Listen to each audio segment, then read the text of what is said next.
Guess who's back? Back again. Super League's back, man. Tell a friend. After what, 12 to 18 months, we all thought that this was kind of in the rearview mirror. We all thought that this was a thing of the past. The first one went so poorly. Let me recap you guys about how the last one went, just in case you've been living on under a rock the last 12 to 18 months. Basically, Florentino Perez and his cronies at Juventus, at Man United, at Barca, uh, all over Europe, the top 15 teams around Europe, or maybe it was top 8, top 10 at the time, all came together with the idea of breaking away from the UEFA Champions League, the UEFA coefficients in general, and starting their own league called the Super League. And effectively, the Super League, the original one, was that all these teams would compete in it in a closed league, no invites, no relegation. These guys just compete the biggest games every single week under their own domain, basically. They pocket all of the money. And I mean, I have a lot of opinions on that one, but effectively, the reason for me why it basically blew up in their faces and why today we don't have a European Super League like they intended it to be was A, they never really informed the players. A lot of the players were left blindsided. I mean, you had De Bruyne and Luke Shaw coming out basically saying we had no idea this was happening. They blindsided the managers. They blindsided the fans. And at the end of the day, guys, like if you effectively don't tell your consumers and your product that something major like this is going on, because think about it, right? The product is the players, the consumers is us. If you don't tell either of those parties that a huge change in the football landscape is happening like that, there's only going to be one end result, right? It's going to blow up in your faces. People are going to respond critically. And another thing that really led to the end of the Super League for me was Sky Sports also coming out with this massive thing about how the Super League was going to end football as we knew it. It was going to destroy the English pyramid as we knew it. Football was basically just ending. And you had Gary Neville on the front line basically being the face of that protest. Me personally, I believe that Sky recognized the competitor there, and they realized that if, look, all the Barca versus Real every single week is being shown in the Zone or BT or something like that, that's going to kill our pockets. And I believe that's the biggest reason. Because me personally, I think that if Sky were offered the Super League, bro, they'd fly away with that shit, man. They'd co-sign the hell out of that. But that's for another subject. Basically, the moral of the story is the Super League originally did not work. And 18 months later, here we are with a new, revised, different, and why we're here to discuss whether it's improved, whether it's something that we as football fans can really say, yeah, we can go forward with this. Now, me personally, I'm not for or against the Super League in that I'm not on the front line asking for the Champions League to be ripped apart. I'm also not on the front line like Sky Sports were saying that, oh, football is perfect as it is.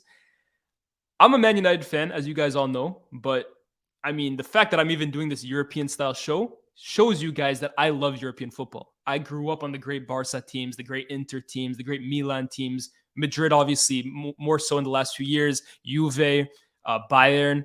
But you're seeing around Europe now that the spending, and let me just give you guys a stat right now. Chelsea, this past January transfer window, spent more in one window than all 78 teams combined in the Bundesliga, La Liga, Serie A, and Liga.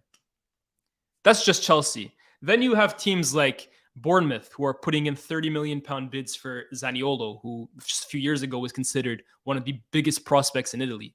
You have teams like Nottingham Forest last summer signing 11 players in one window, and then this January throwing another 10 on top, signing guys like Keylor Navas, signing guys like Jesse Lingard, signing some of the biggest names in Europe.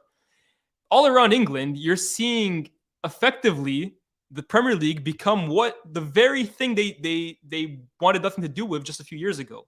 The Premier League for me is now the Super League. I call it the ESL, the English Super League. And then you look at the European teams, and we're going to get into the reasons why this is, but you have teams like Inter, who just last year against Liverpool, Liverpool's bench was worth more than Inter's entire 23-man squad when they played against each other in the Champions League.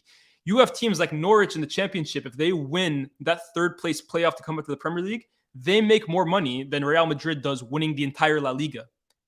So basically what I'm trying to tell you guys is there's a massive difference in power when you look at the Premier League and the English teams and how much revenue they make, how much TV deals they pocket individually, how much they have to spend, how many owners are going over there and basically pumping billions of pounds into it compared to your traditional European teams. Now, here is the flip side to it. There's a reason why the Premier League has so much money, and it's because they have done an absolutely brilliant job at marketing their league. There is no question about it. I'll give you guys this. I lived in the US for 21, 22 years of my life, especially as of late. NBC, their product, the way they market the Premier League is absolutely brilliant. Anyone who watches NBC in the comments section right now will vouch for me. Their product is brilliant. The way they produce it, the way they broadcast it, the way they basically feed it their consumers, brilliant. If anyone wants to get into football, they get into the Premier League because the package it just looks the best. Now, when you look at the Serie A, for example, and you basically go on CBS, for example, who have it, and to be fair to them, they're doing a very good job in terms of bringing eyes to that league. The Serie A, just when you watch it on TV, it's a little grayer in terms of the camera. The football is a little slower.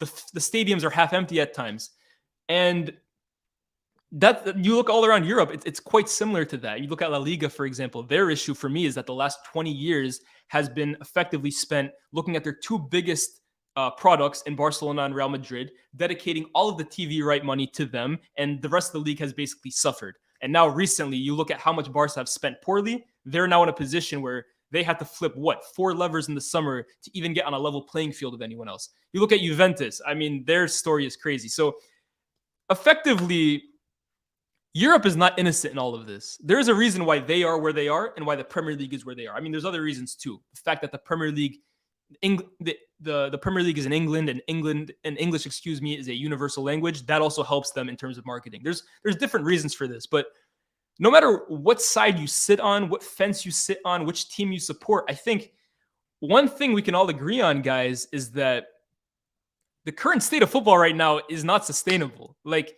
people will say, yeah, in the 90s, the Serie A had their time and La Liga had their time in the 2010s, and now it's just the Premier Leagues, and they just got to hold that. And it's not the Premier League's fault that these teams are where they are. Absolutely agree. But here's another thing, guys. It's not the fans of those teams' fault either. They don't deserve to basically have their teams dwarfed by Bournemouth, Watford, and Norwich. Like, that's also ridiculous. So I'm of the belief that something has to change. There has to be a middle ground in all of this. I'm not saying the Premier League now has to basically commit charity to these other teams to get them back on the same playing field as them. They've made their bed, but at the same time, it's going to get to a point where the top 20 teams in the world all play in England, maybe bar the exception of Real and Barca. Again, I bring it back to me being a European football fan as well as being a Man United fan. I don't want to see that, guys. I don't want to see that. I mean, I look at Man United. The amount of poor business that Man United has done in the last, 8 to 10 years is absolutely ridiculous. Pogba, Lukaku, and no matter whether you think they were good players or whether they were successful at the club, the fact is these players did not repay their transfer fee. Pogba, Lukaku, Alexis Sanchez, Memphis Depay, Angel Di Maria, Eric Bailly, Harry Maguire. There's so many, the list goes on and on and on. But what happens until actually only recently, where they've bled the club so dry that even the revenue at this point isn't enough to put them in the positive, they're able, regardless of all of that, again, until only recently, to continue spending and spending and spending and spending with no punishment whatsoever. FFP is never an issue, again, also because of the revenue that they make. They're never punished. They're never in the red. They're able to just exist like that. Now, you look at a team like Inter, for example.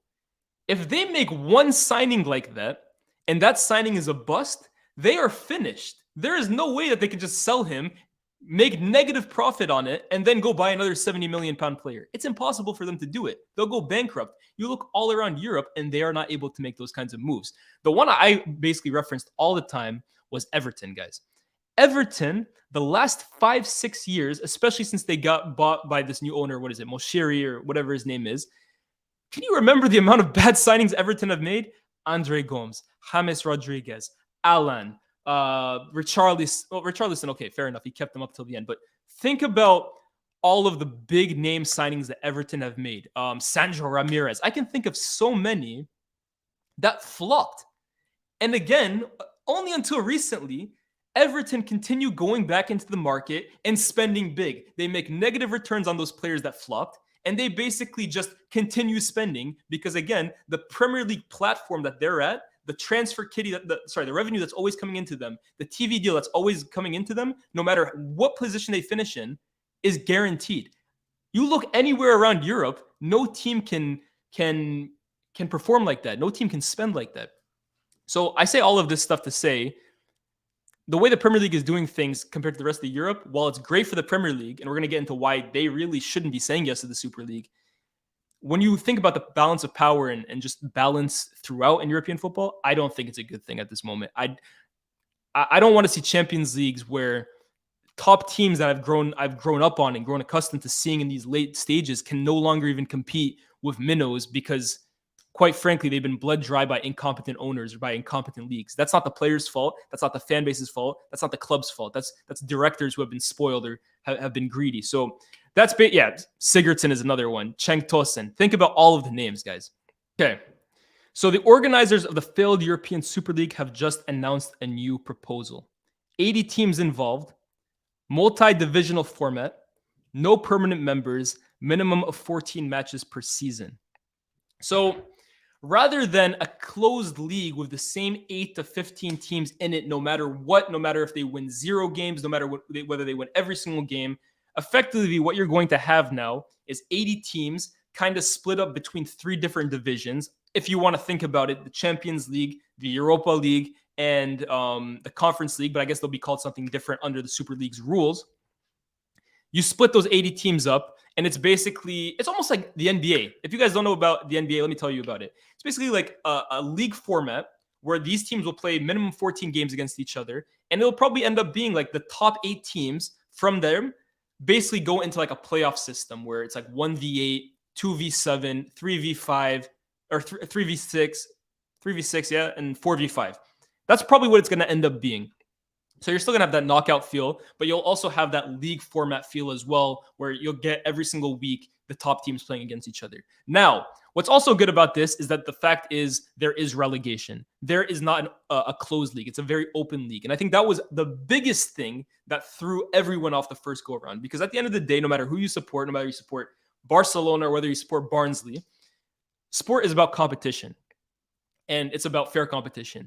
And the beauty of sport as well is seeing these Leicester City stories. It's seeing these Union Berlin stories in Germany, and basically having a league that no matter how good you are, you cannot enter because you're not one of the traditional or at the current moment richest teams in Europe. That's nonsense. And at the time, I always made the joke about Arsenal and Spurs, because when the Super League was first initiated, they were the probably laughing stock of England at the time. I think Arsenal were 8th. And I was thinking, Arsenal in the Super League, bro. They're going to finish bottom of that league every single year. They're going to lose every single game in that league. But regardless, because it's closed, they just re-enter the Super League and make that same amount of money. That's not right. By the way, what did I just describe there? I just described the same situation that we talked about with Everton. The same situation. Spend all this money, finish bottom of the league, but because you're in the Premier League, or because you're in the Super League, you get to stay in, repeat the same process the next year, and it's basically just an endless cash flow. That was never going to fly in the eyes of sports fans, because that's everything against what sport is all about. It's everything against what sport is all about.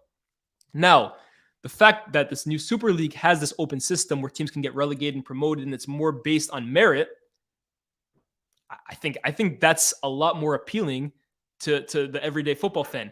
None more so because, guys, I think what people are missing here, right, is that I see a lot of people say, what's wrong with the current Champions League format? In reality, right, nothing is wrong with the current Champions League format. But the thing that people aren't realizing, and what I'm going to read out to you guys right now, is that the Champions League is poised to change its format in 2024. And I'm going to read you this one. Again, I'd love to pull it up on my computer, but I'm actually terrified now that my whole thing is going to shut down. So give me 1 second. The new Champions League format for 2024 reads like this.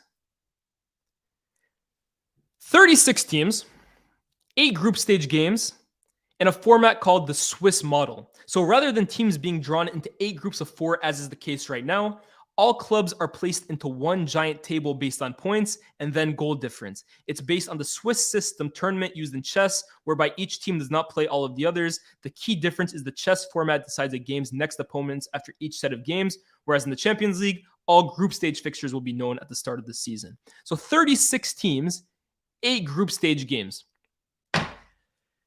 And this, for me, is where it goes back to a quote that I said a lot at the time of the first Super League, guys.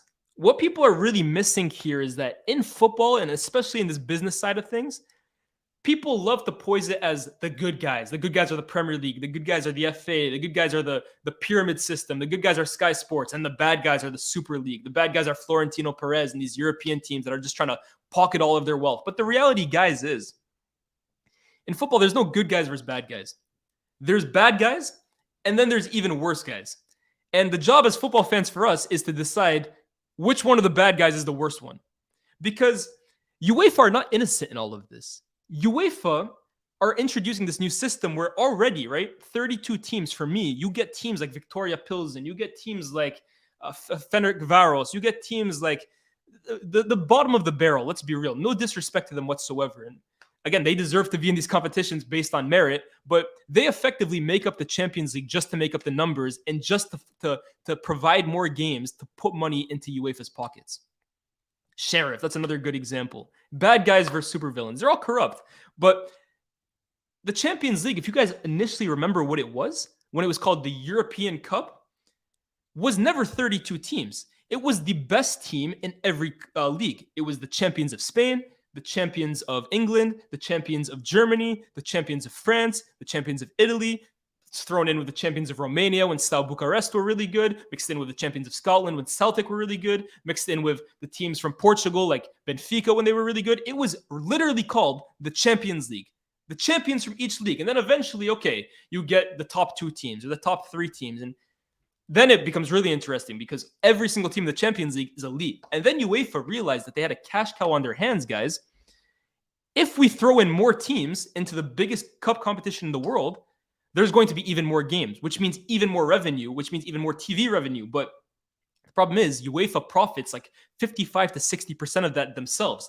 And then all of the rest of the profit, the rest of the 40% profit, is split evenly amongst the 32 teams. When in reality, that's very minimal. Teams make more, again, finishing 10th in the Premier League than they do probably making the quarterfinals of the Champions League. So now they're introducing another 8, another 10, another 12 teams. They're introducing the Conference League. They're introducing the Europa League. More games, more shows on television, more money. So I go back to that statement. It's bad guys versus even worse guys. UEFA is not innocent in this situation. The Premier League is not innocent in this situation. Sky is not innocent in this situation. It really depends on where you want to align yourself. Now, that doesn't mean that the current format of the Super League, in my opinion, is perfect, because I believe it is far, far from perfect. I love knockout football. I love the Champions League. It's historic. It means so much. I think the format of it is really good, even though the group stages for me every single year, if you notice, for me, start to get a little more boring. I know you have the odd incident where Barca gets eliminated from the group stage, or as of the last few years, United gets eliminated from the group stage. But I think for the most part, it's very predictable, and it's 2 to 3 months of football that we could really go without, because I think some of the teams that compete in it are, let's face it, bro, Victoria Pilsen, I don't think got a single point from their entire group stage campaign. Now, of course, you have teams like Club Brugge, who are now in the Champions League round of 16, who get out of a group of Atletico Madrid. Those are great stories, but in this new Super League format, I think they'd still be involved. There's no reason why they wouldn't be. But I go back to finding a middle ground here.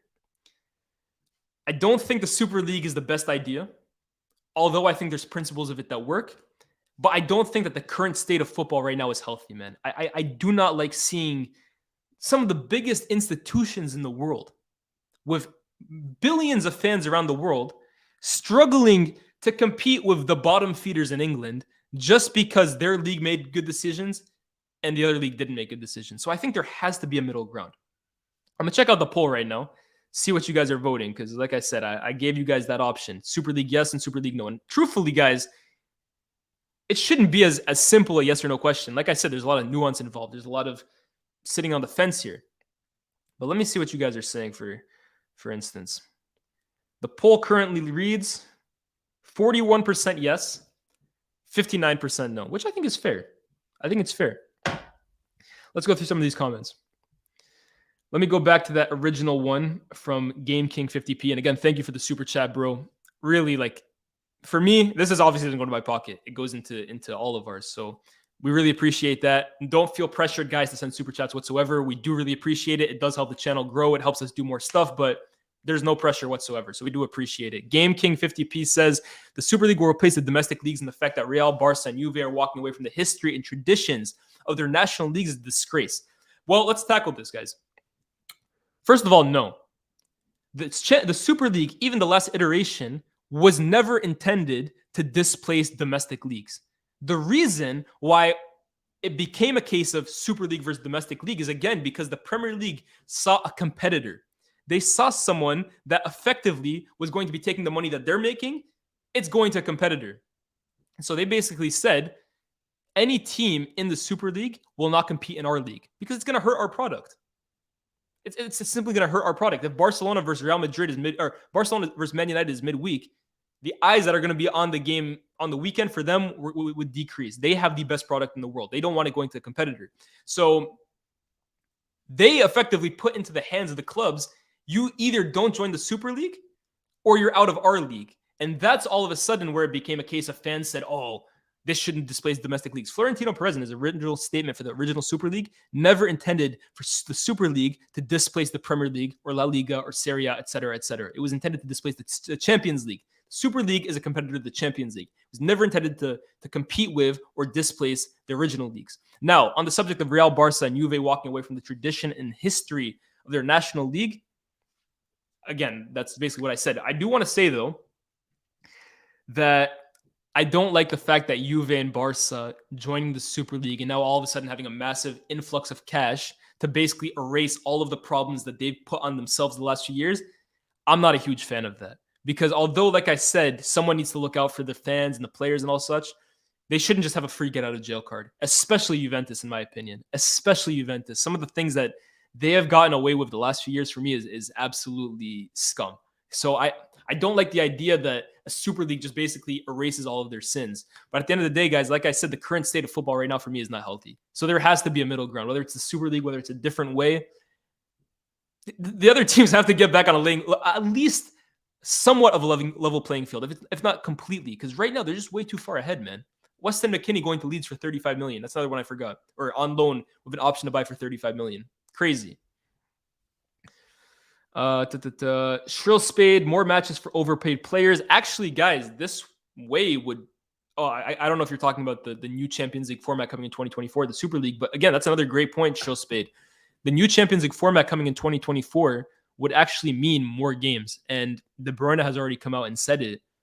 Players are exhausted, man. The amount of games that are being played in the current calendar of football, whether it comes from the Champions League, domestic leagues, friendlies, the Nations League, which for me is possibly the most pointless invention in recent time in football ever. World Cups, Euros, Confederations Cup. Luckily, we didn't have the Confederations Cup last year because the World Cup was played in December, but the calendar is stuffed, man. And I mean, when you hear Todd Bowley talking about charity games, west or north versus south, it's interesting to hear about, but there's already way too many games being played by footballers, and it's taxing on the body, it's taxing on the mind. I think it was Varane who just recently came out and said the footballer is beating the man right now, or something along those lines. And I completely understand him, bro. It's too much football. So 36 teams in one competition playing a whole league table and then a postseason. That's a lot. That's a lot of football on bodies that are already tired. So I completely understand that point. It'll be the exact same. Yes, possibly. I'm not 100% sure about that case. I do not truly believe that. Habs, the English PR machine is painting the ESL as the villains. Truly, they are going to save the traditional clubs. The Premier League is getting out of hand. Well, that's a great point, Habs. I honestly picked it out randomly, but I mentioned in my whole monologue that if I was a Premier League club, if I was Todd Bowley, for example, I don't think I would want the Super League, to be honest with you. Because, like I said, there's no good guys versus bad guys. It's bad guys versus evil guys. Let's look at the Premier League in its own way right now. They overpower the rest of the world so much at this point that they can basically not bully, because at the end of the day, you have teams like Shakhtar quoting 100 million pounds for their players, but financially, they outmuscle all of those teams. So now why would Todd Bowley want Juventus or Barcelona or Real Madrid to get back on a level playing field with them? They absolutely wouldn't. Like if I was a Premier League owner or a Premier League chairman, Premier League director at any club, I would not be for the Super League whatsoever. Because again, like I said, they exist in their own Super League right now. The current Super League in existence right now is the Premier League, the English Super League. Why now all of a sudden would they invite all of these other clubs to get back on a level playing field? They're the top clubs right now. So from a Premier League point, that'll be very interesting. However, the one thing I will say why a Premier League club would want to be part of the Super League is almost out of force. Now, say the Super League goes into effect and all the Premier League teams don't sign up for it, but the rest of the top teams do. All of a sudden, the Champions League now is just the top four in the Premier League, maybe top five. So let's say United, City, Newcastle, and Arsenal. That's the top four going to next year's Champions League. And then the rest of them is Rangers or Celtic, whoever's first in that league, Steaua Bucharest or Red Star Belgrade. Like, you have the Champions League now all of a sudden that much less lucrative, that much less eyes being on it, meaning that much less money coming to the clubs. All of the eyes are going to be on the Super League. So the Premier League will not want to be left behind with any competition. They will want to be themselves in the Premier Cup competition. And whether that's the Super League or the Champions League, they're not going to put aside their morals or whatever, put their morals first, and stay in the league that they're currently in. If the Super League goes through and all the top teams are there, they're going to want to be there. But there's two ways to think about it, if that makes sense. It's not the Premier League's fault. These European clubs are monopolized by one or two clubs. Look at La Liga. They thought just showing Ronaldo versus Messi 12 times a season was enough. I kind of already talked about that, AB, in case you missed the earlier part. I completely agree. La Liga in particular has done a horrible job of taking advantage of the fact that they had the two arguably greatest players of all time competing in the same league for a decade. And yet, bar the El Clasico twice a season in the league, La Liga was not one of the most watched leagues compared to the Premier League, for example. But you look at where the league is now with Tebas obviously in control of La Liga, and Barcelona had so much trouble just basically not signing up Gavi or whoever the youth player was at the time. They are clearly trying to change things. So I don't think we should punish teams for eternity because their executives and their directors and their owners at the time made horrible decisions. I don't understand this logic from Premier League fans that they should just be left on their own to fend for themselves, because if that's the case, what was the point in debating against the Super League in the first place, right? I don't understand that. I'm going to go through a few more, and I'm going to get a few more of you guys actually into this call. I'm going to give you guys the StreamYard link, and you guys can give us a call.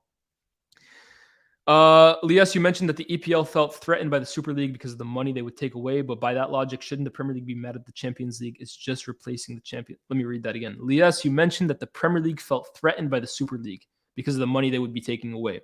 But by that logic, shouldn't the Champions League be mad at shouldn't the Premier League be mad at the Champions League? It's just replacing the Champions League. I kind of understand what you're saying, but I think the Super League was a little more because that was going directly into owners' hands. And I think also their worry there was, and rightfully so, right?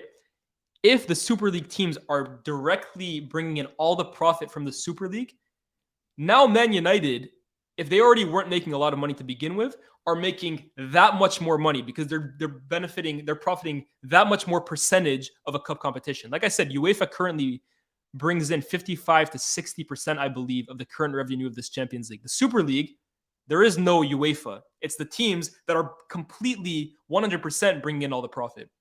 So now if Man United comes back from a Super League and comes back to the Premier League with that much more money than the rest of the league, it hurts their product because the Premier League's main statement, what they're known for is it's a league that anyone can beat anyone. All of a sudden, the top four having that much money than the rest, it hurts that saying. It hurts their reputation. So I think that's one way to look at it. That's just a theory of mine. I'm not sure it's 100%, but I think that's the reality of the situation. I don't know about you guys, but I love football more than I love the Premier League. I want my Arsenal to face a good AC Milan team rather than a good Newcastle team. Well, here's the reality, right?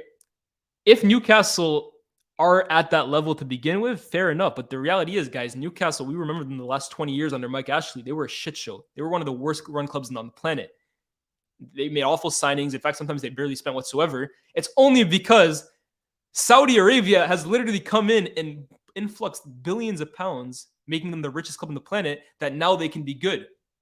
Where are these Saudis when Napoli needs new owners, or when Inter needs new owners, or when Dortmund needs new owners? Football is all about money at the end of the day. Teams can only be competitive in this current iteration of it by being rich. The question is, why are all these big billionaires going to the Premier League and not other leagues? Marketing, I guess. Lias, many of the Prem clubs have been run with a loss on their account for years. It's true. It's absolutely true. I bring up the example of Everton, but there's many. I mean, United for me it's a perfect example. Obviously, the revenue in the past has offset it, but the amount of money that they lose every single year based on bad transfers, based on not making the Champions League, based on sacking managers 1 year into 4-year contracts, it's not healthy financially from them. But again, because they're Man United and because they're in the Premier League and because of the TV money, they never even feel that. It's like a drop in the ocean for them. La Liga revenue difference 1 through 20, 122.3 million. In the Premier League difference 1 through 20, 65.4 million. La Liga's distribution of wealth makes their league less competitive. Footy TV, though, correct me if I'm wrong, but aren't they attempting to change that? Wasn't the introduction of Tebas, and I think who was it that bought La Liga this year or bought the rights to La Liga? I believe that's in the works to be changed. Obviously, though, that's a long-term process in terms of getting La Liga where it needs to be in terms of financial equality throughout the league. But I do believe that there have been steps in motion, plans in motion to change that. If the big clubs around Europe like Barca, Real, Juve, PSG, Bayern, the big clubs in their respective leagues join the ESL, then the English teams will, because who will they play? Exactly, James. I completely agree with that. All right. Okay, so this is a bit of a risk, right? I'm going to put the StreamYard link in. I'm going to have a few of you guys on just to get your opinion on it. You guys can ask questions if you have any more. If there are any trolls, if there's anyone just trying to ruin the stream and make it a bad time, it doesn't really impact me because I can just click you guys off. But I'm saying this to you guys, don't ruin it for everyone else. I want this to be a stream that you guys can come on and have your opinions. Don't ruin it for everyone else. So if I do invite you on, I don't know your faces. I don't know all of your names. Be respectful. Be a football fan. This is what it's all about. I'm trying to give you guys a platform to air your voices. That's all I can really ask. I hope you guys can make it work. Yeah, these guys are saying careful. Be careful. Men might show their asses. Look, guys, again, it does bother me if you show me your ass. Don't show me your ass no matter what. But if you guys want to ruin it, it doesn't really impact me. The show goes on no matter what. But don't ruin it for other people because I'm sure there are people that want to give their opinions. So I'm gonna put it in the chat right now. And I'll have a few of you guys on.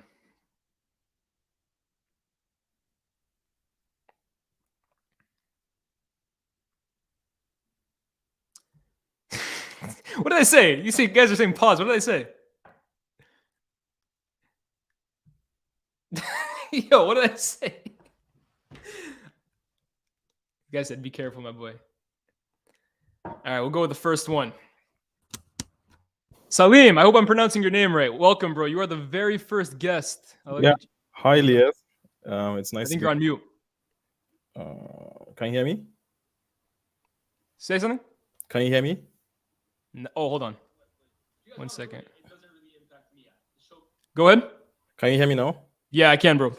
Welcome, Salim. I hope I'm pronouncing your name right, but that's correct. Yeah, nice. You're the very first guest on FTVL, bro. So welcome. You're the very first caller. So I see a few more in here too, but yeah, give me your opinion, bro. Give me your thoughts. Maybe I'm nonsense. I'm a Barcelona fan, and I agree with you. The EPL teams are way much richer now because of the investment. But I mean, in Spain, apart from Barcelona or Real Madrid, they actually have like their stadiums filled up.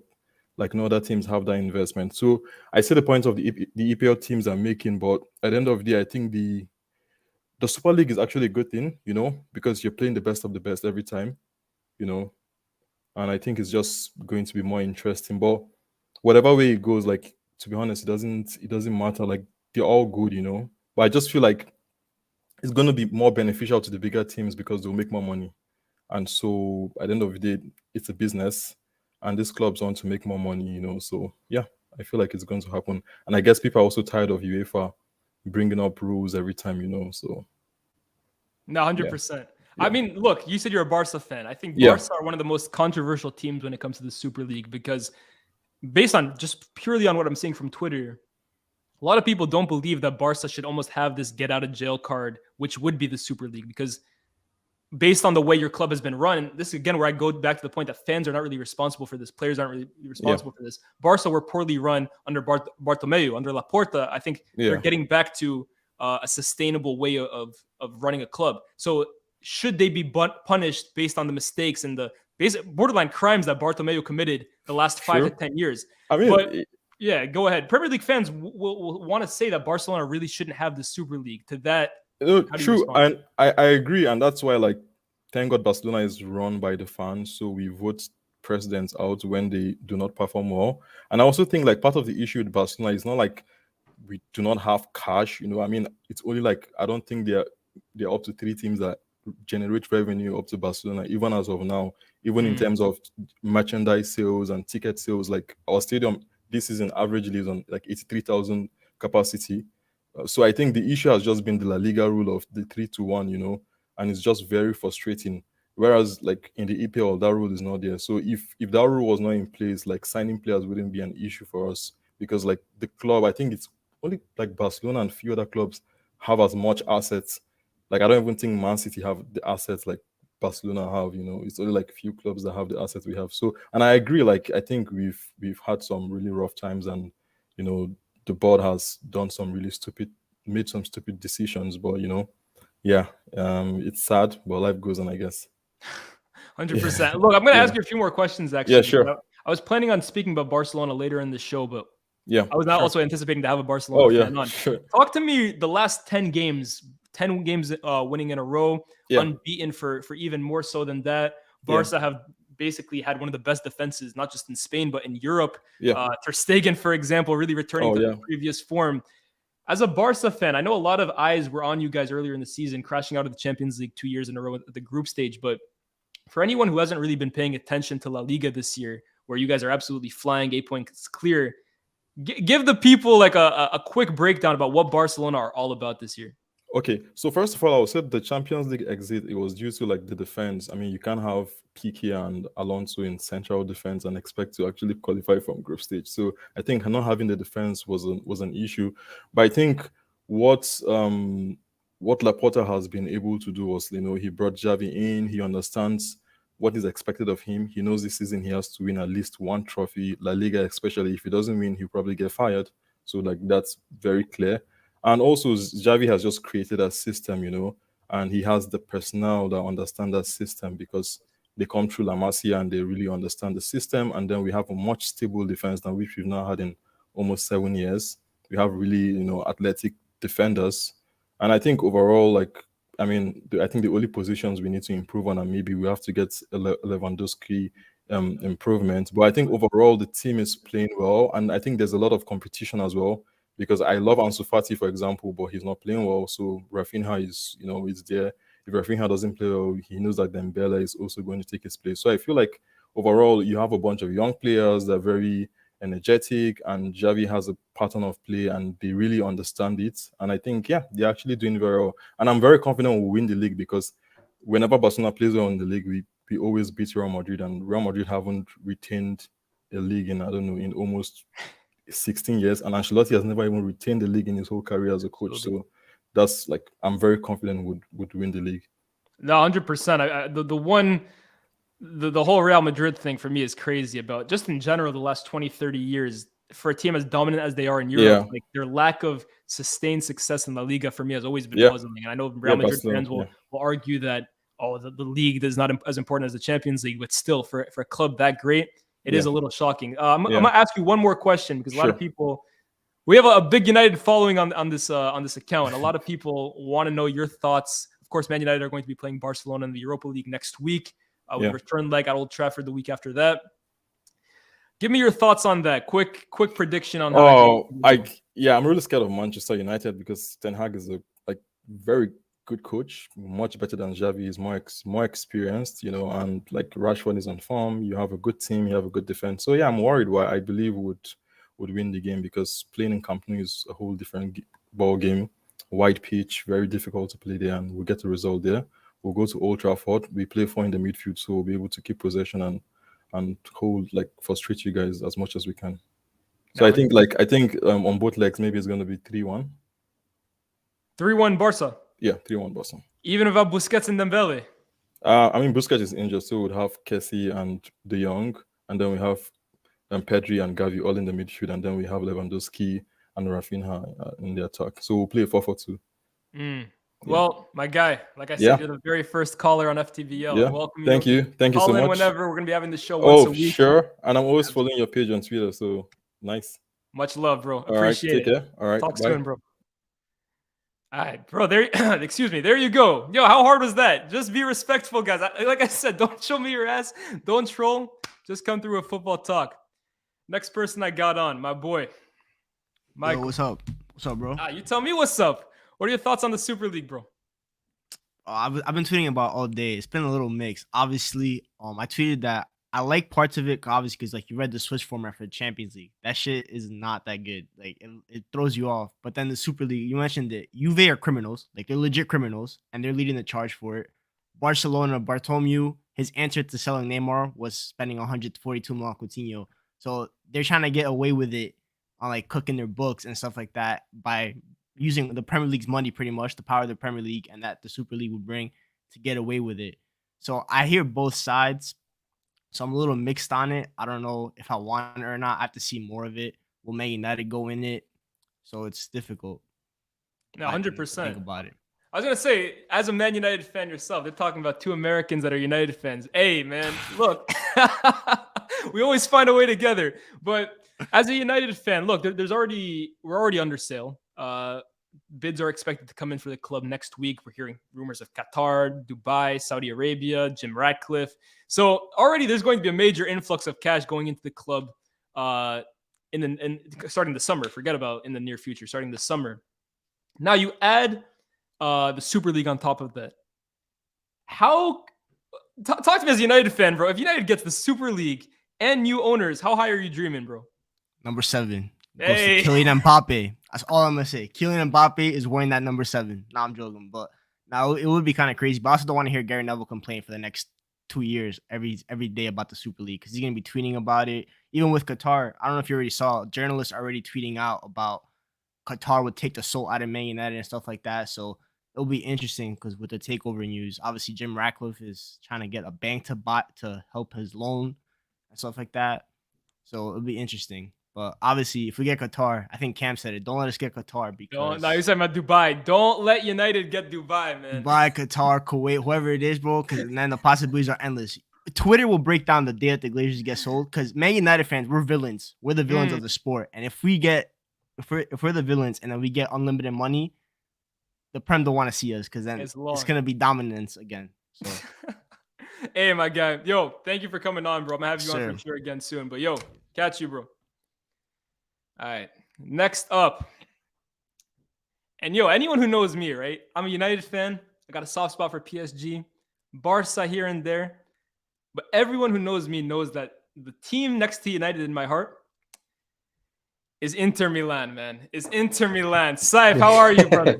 Yeah, I'm all good, Liaz, man. Thank you for having me. Of course, bro. Of course. I mean, Inter are an interesting one. I'll take it. Take it away. Take it away. I knew I'd put my name there, Saif 00, so you'd know who I am. Of course.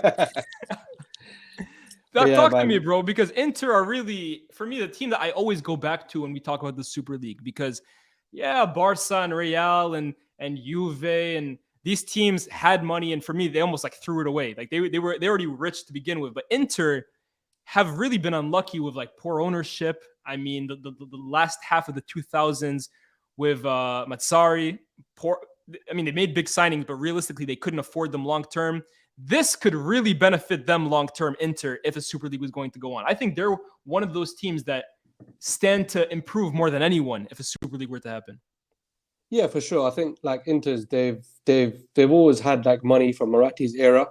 Even from who got now with the Chinese ownership, we spent a lot for Conte, hiring Conte, signing Hakimi, Barella, Lukaku, bringing all these players. But as you just mentioned, it wasn't sustainable for Italian football to maintain that.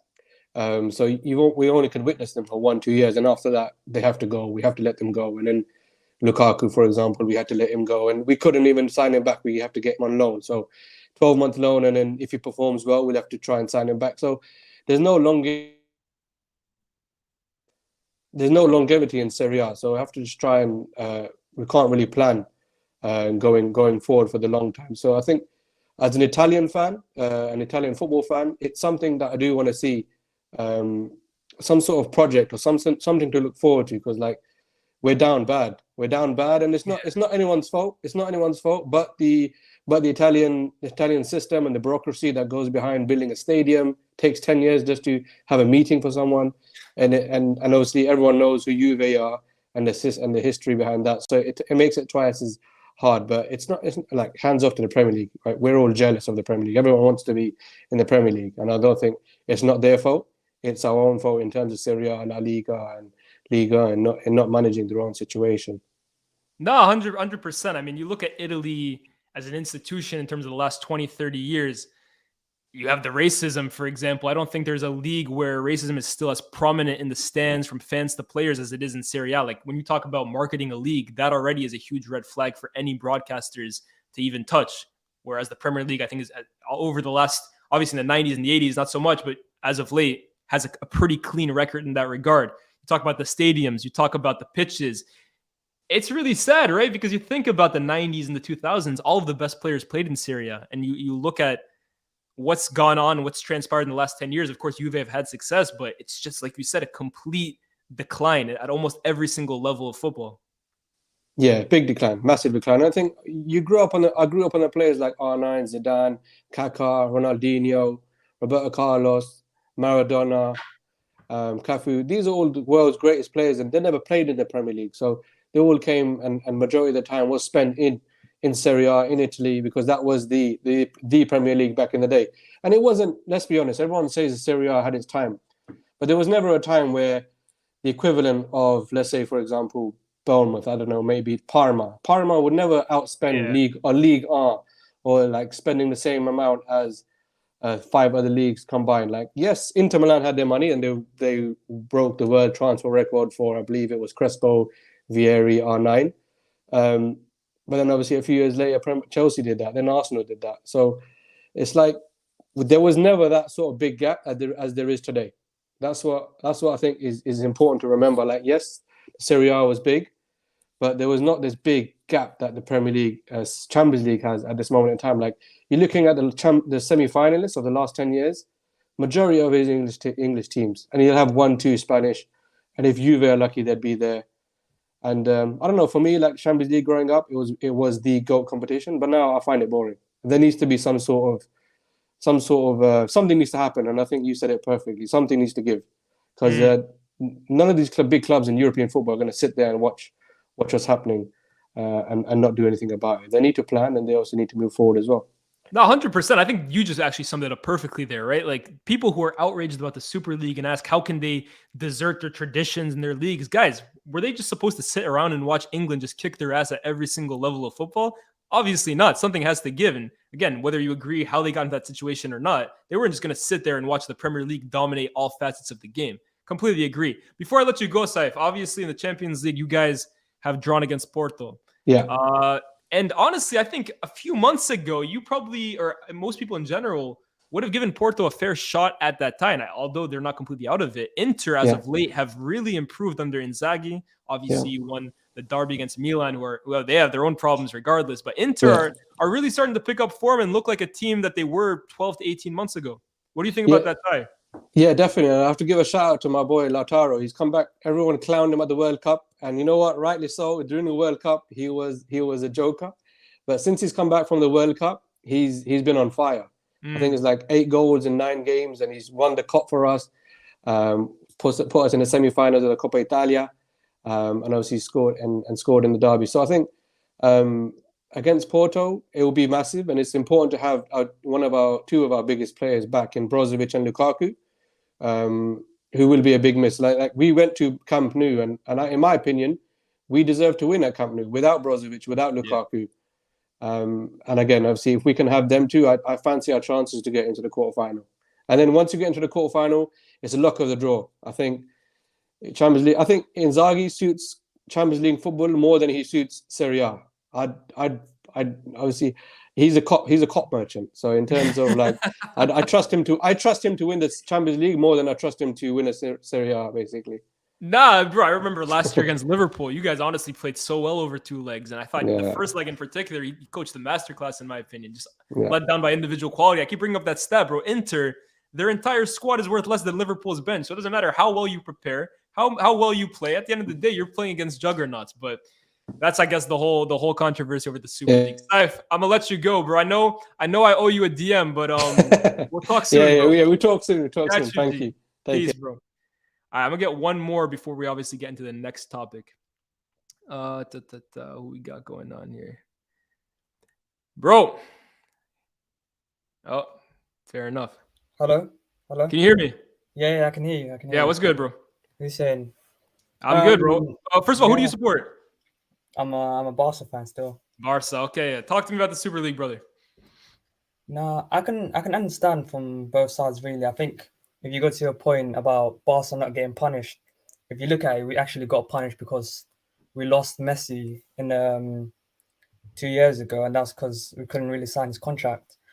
And I kind of blame La Liga because of how it's run, with their president trying to go to court with his biggest clubs over signing 18-year-old Gavi instead of actually trying to improve the league. And if you look at big teams like Sevilla, Valencia, and those teams are right now battling relegation instead of actually trying to compete in European places. No, yeah, 100%. Look, I spoke to the Barca fan before you, obviously. I gave my 2 cents, and I agree with you completely. I think Barca not being able to sign the greatest player, to re-sign the greatest player of all time, the greatest player in their club's history, such a huge figure for FC Barcelona. For me, when you talk about punishment for the way they've been run the last 10 years, that's the ultimate punishment. That was, for me, the ultimate wake-up call. And in fact, that ultimately is probably why Bartomeu is no longer at the club. Losing that guy where it seemed like he was going to be there for the rest of his career and ultimately end up being a director or something. That for me was the biggest punishment for Barcelona in the way they've been run the last 10 years, even more so than having to endure watching Coutinho and Griezmann and Andre Gomes and so on and so forth. But And if you look at the repercussions that has, Messi brought in a lot of revenue in terms of like shirt sales, tickets, people that are coming to watch the game. But I think recently under Joan Laporta, we've actually started to improve. We've got the highest average attendance in Europe. So I think there's a shining light at the end of the tunnel, if that's the right phrase. So I'm kind of looking forward to the squad building at the moment and how Xavi's actually constructed the team and how he's tinkered with the team throughout the season, playing with a. I know this doesn't actually relate to the European Super League, but of how the team's performing in terms of the box four and just playing around with the team basically in terms of the formation. So I think, I think I could see us getting back to the top really soon. 100%. Bro, thank you for coming through. I'm gonna do these more often, so make I sure love to you on tune in, bro. SDSS by the way as well. What'd you say? SDSS. My guy. Watch that, man.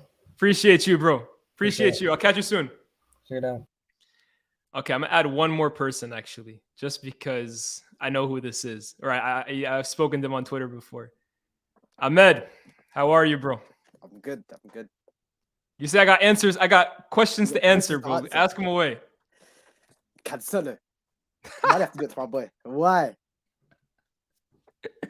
Have I not answered those questions enough, guys? Have I? But you need to answer to me. That was my number 7. Hold on. This is one thing I want to address on that point. I didn't say unlocked, guys. I never said Travella unlocked. I said Travella on lock.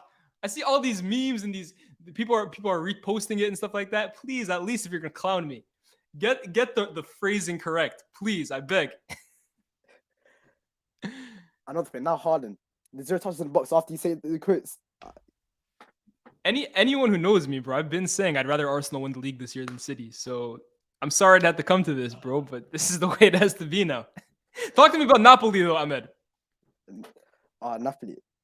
Yeah, I mean, this is a European show, so City, bro, leave that shit to Slavic time, bro. Talk to me about Napoli. I can never have both my clubs performing at the same time. It's a sad life. How did you get into Napoli, anyways? I started supporting Napoli back in Hamsik days. Hamsik was my favorite player. My brother started supporting them back in 2015, and I started supporting them as well. Yeah. I was gonna say, me, bro, I always had a soft spot for Napoli as well, but because of Lavezzi. I remember, bro, I thought I discovered Lavezzi in FIFA in like 2008 or some shit like that. Yeah. I was playing with this guy. This guy was unbelievable. I was like, yo, I gotta watch this guy in real life. He was nuts. For Napoli, he was unbelievable. I know a lot of people remember him at PSG, but bro, that trio of Cavani, Lavezzi, and Hamsik, dog, unbelievable Napoli. I went from loving Higuain to despising him. But bro, I mean, forget about all of that. Those are obviously fallen soldiers. But you look at this current Napoli team; they would definitely be in this current iteration of the Super League. But looking forward to the Champions League. Frankfurt. Yeah, no, it's not even about Frankfurt. I'm looking past Frankfurt, bro, because I believe Napoli too. will beat them quite comfortably. I believe Napoli, alongside Arsenal at the moment, Ahmed, are the best team on the planet at the moment. How far can Napoli go in this Champions League? Because we've seen in the past teams that aren't one of the traditional big teams, they enter the Champions League, people frame them as a dark horse, and they just crumble to bigger teams. But this Napoli side seems different. How far, realistically, do you think they can go in the Champions League? Isn't after Frankfurt is Man City in the semi-finals? Would you say? Isn't after Frankfurt Man City?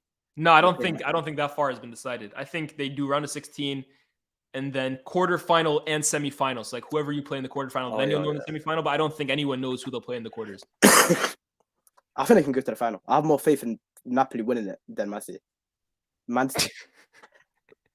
That's hilarious. I mean, given Man City's recent, obviously, form in the Champions League, that's not too surprising, but that's damning, bro. When you really think about the amount of money that each team plays, bro, insane. With the Super League with Napoli, I think it would be the best thing for Napoli ever. Because they need the money, bro. I mean, can you imagine if they were able to keep Osimhen and Kvaratskhelia and continue building this team? And your tweets with Osimhen going to United to stop. They need to stop. Look, man, you got to play your part in the hierarchy, bro. Just remember who you are and remember who United are, bro. Don't get too carried away. It's my worst nightmare that could ever happen to me. See, if I had Napoli, if I go to get that, nah. Big Victor at United, you'd be finished, bro. Anyways, yo, I'm gonna let you go, bro, because we still got a little bit more to talk about. But yo, thank you for calling in, bro. I'm seeing big sixes on right now, so I'm sure a few of you guys are gonna leave, but we'll keep this going on for a little bit longer. Normally, I want to do these guys on Fridays. I can't lie, bro, but tomorrow I got shit going on, so I figured Thursday Super League just got announced today. We do it today. I guess then, since we're only gonna go for 30 more minutes, I'll have a few more of you guys in. Sadid, welcome to the show, bro. Yo, what's good? Can you hear me? Yeah, of course. Who do you support? United. Ah, my guy. Yeah. Talk to me about the Super League, bro. I feel like when it first came around, I was like really against it. I was dead set against it. But like with the new format and everything, I feel like it's actually a decent proposition, you know, for like, especially considering the relegation and everything, that system.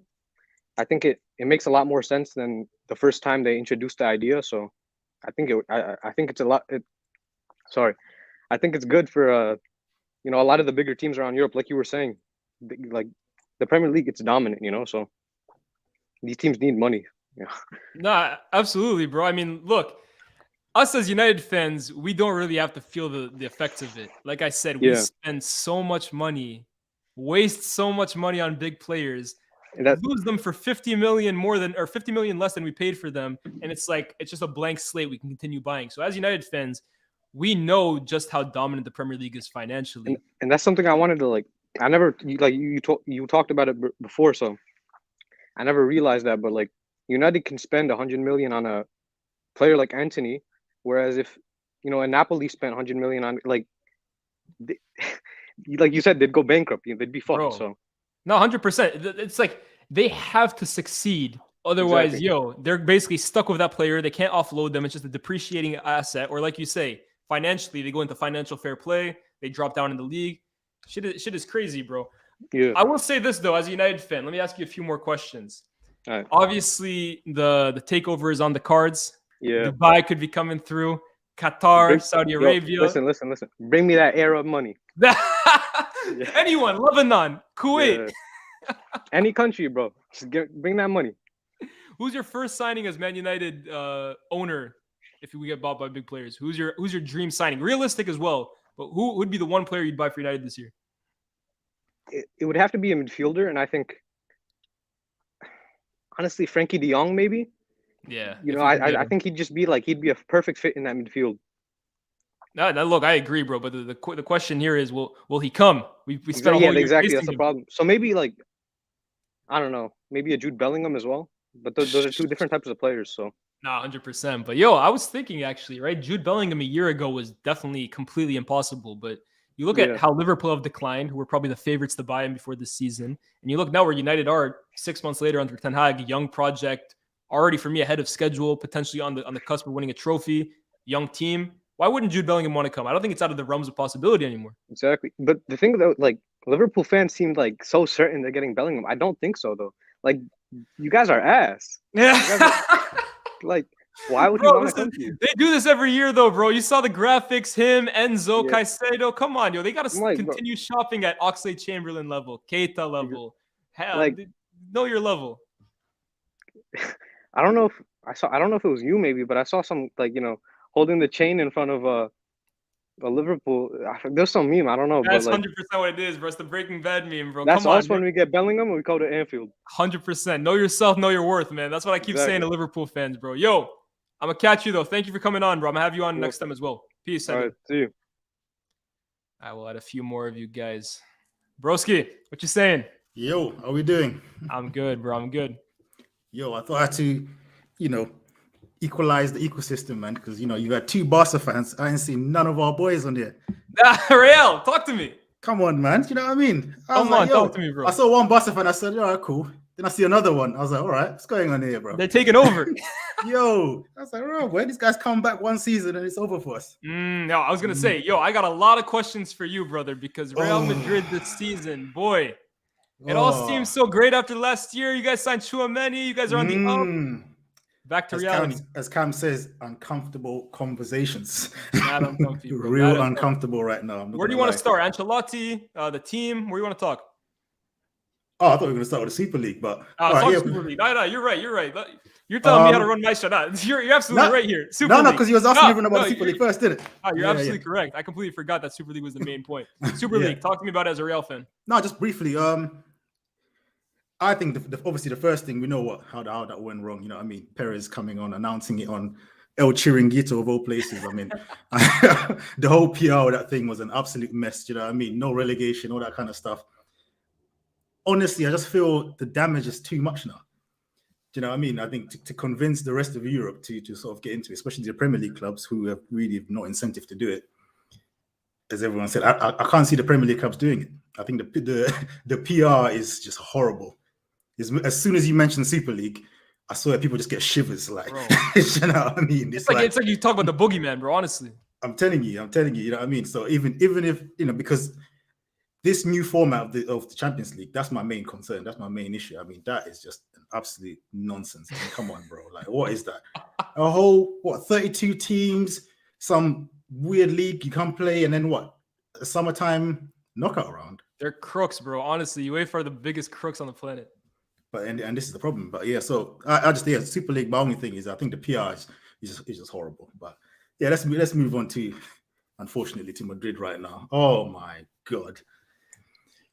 First of all, bro, I talk to Faisal all the time. I'm actually talking to Faisal right now, trying to get him on the stream later on today. But yo, he's never been an Ancelotti fan. Me personally, I've always thought Ancelotti was overrated in terms of the elite managers of all time. Like, of course, his Champions League record can chat to anyone. In fact, he has the best Champions League resume ever.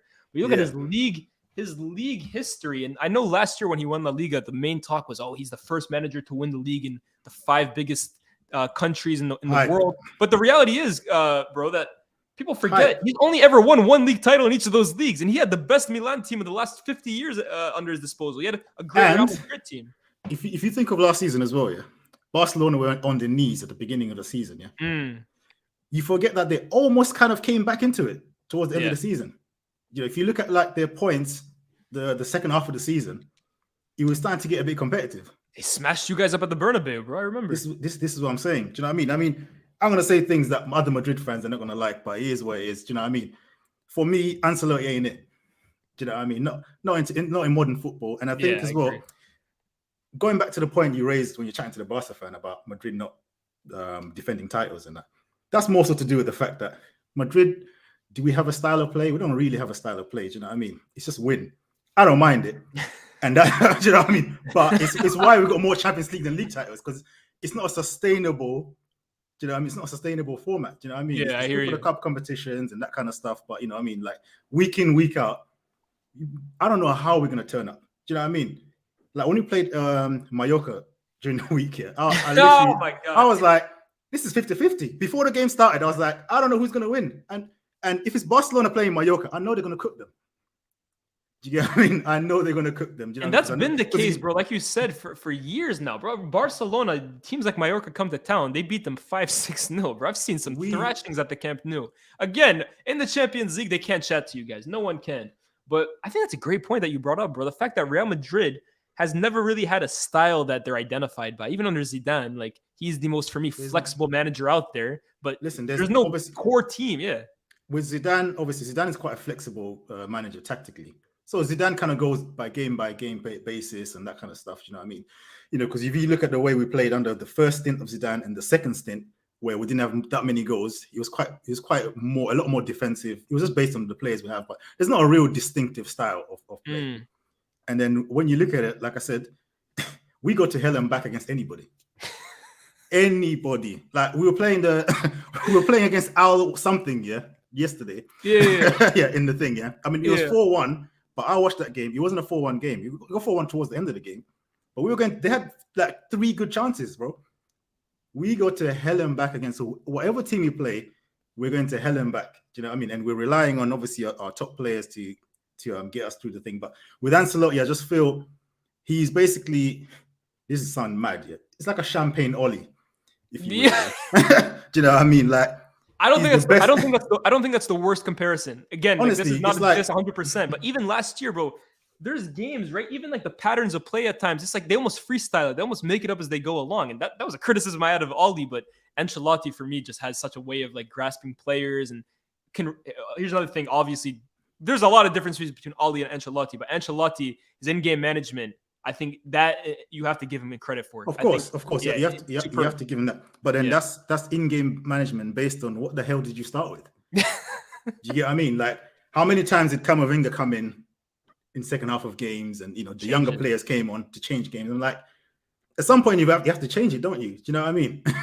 So it's like I don't really trust him to moving forward, kind of thing.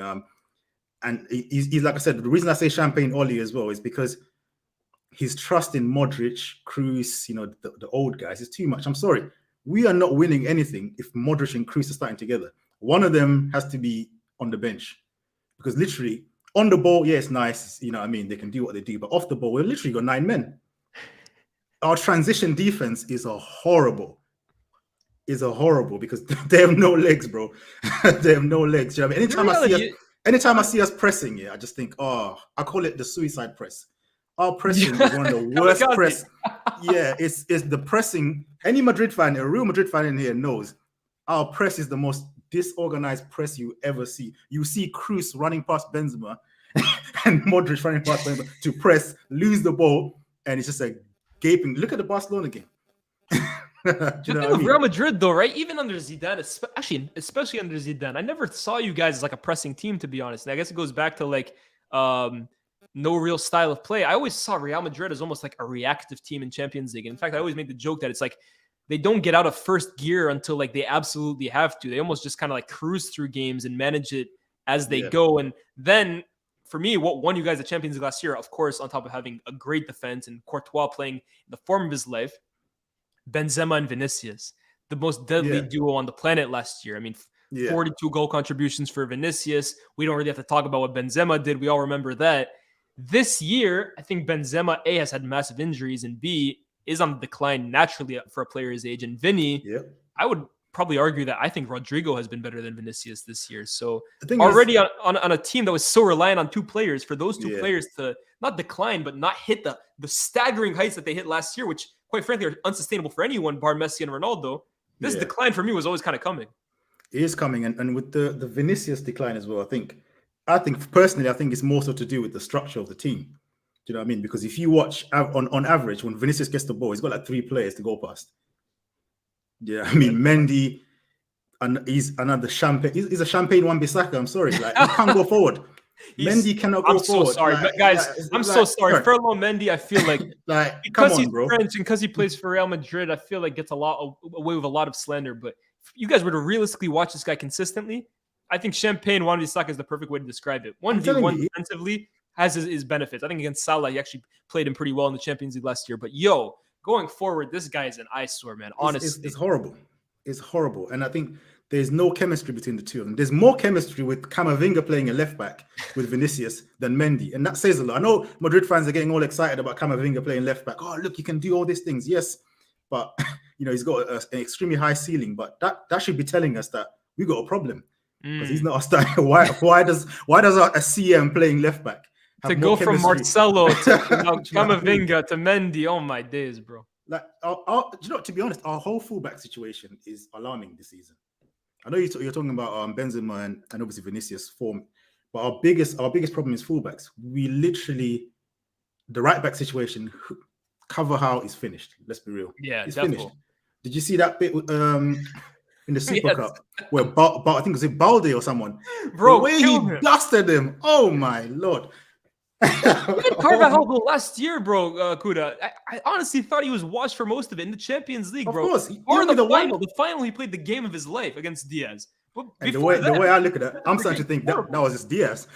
Yeah, That was Diaz having an off game, or honestly, Yeah. because the way he got cooked throughout the whole rounds, yeah, and then to have that game, I was surprised as well. I'll be more looking at Diaz in that final, if anything. Plus, don't because- forget too, they had Valverde, who was basically playing auxiliary fullback, winger, and midfielder all in one. He's the Here we ultimate go. protection. And who's our backup right back? Lucas Vasquez. Oh my god. Who is not even a right back, really. You know what I mean? And then who's our third one? Nacho, who's a centre back. Bro, This for me though, Kuda, it all goes back to the Super League, bro. Because you look at a team as big as Real Madrid, for me, the biggest team on the planet, basically balking at the thought of buying out Fran Garcia from Rayo Vallecano, stuck with these right back options, stuck with declining players all over the pitch, and basically it's Mbappe or bust last summer. This year Yeah. it looks like it's going to be Jude Bellingham or bust. How can It's a a team like Real Madrid be in this situation, bro? it's a joke. And what they're feeding the fans as well, yeah, they said, oh, not the fans, they were saying, but the Fran Garcia thing. Oh, yeah, we promised Rayo that he'll finish out the season. You know what I mean? And you got the Rayo president coming out saying, oh, yeah, they've signed him, but, they're a club of honor. This is why. Honor? Are we going to celebrate honors at Cibeles? And Real Madrid of Honor. honor, no disrespect to you, brother, but Honor. that's not the word I would think about. Bro, honor, So we have to suffer with with Ferland Mendy and Camavinga having to play left back because of honor for 5 million euros. 5 That's million insane. euros, yeah, which of course they've already spent anyway, if you're saying that he's coming in the summer. It's a joke. And then the Cancelo thing as well. That's There's another one. No loan fee. And what have I said about our right backs? We literally have no right backs. We've got Carvajal who's finished and no other right back. We passed up on that situation. And I think Why? from what I read, Cancelo would have preferred to join Real Madrid. I think that was his first choice. They didn't even make a bid. There we go, man. Honestly, I think our sporting director is either inept or secretly we're broke. That's my conspiracy theories.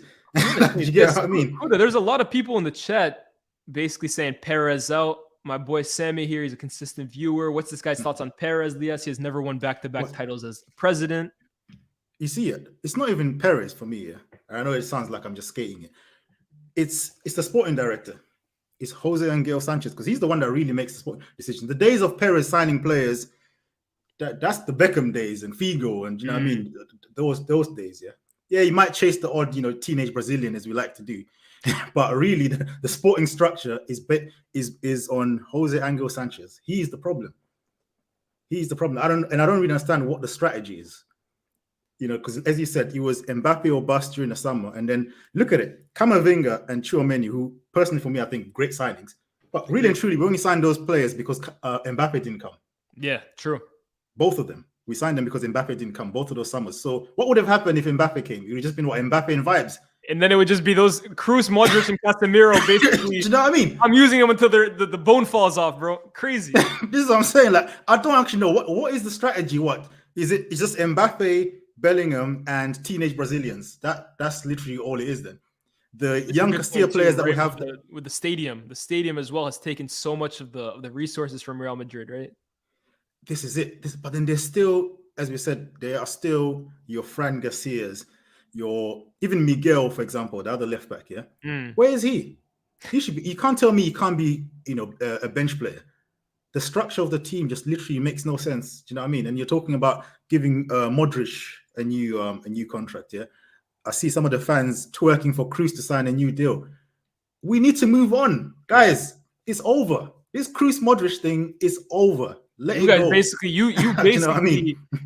dropped every single bit of juice out of those two that you could, bro. You've Yeah, what more do extended you their want from career these as long guys? as possible. At some point, you got to call it quits, bro.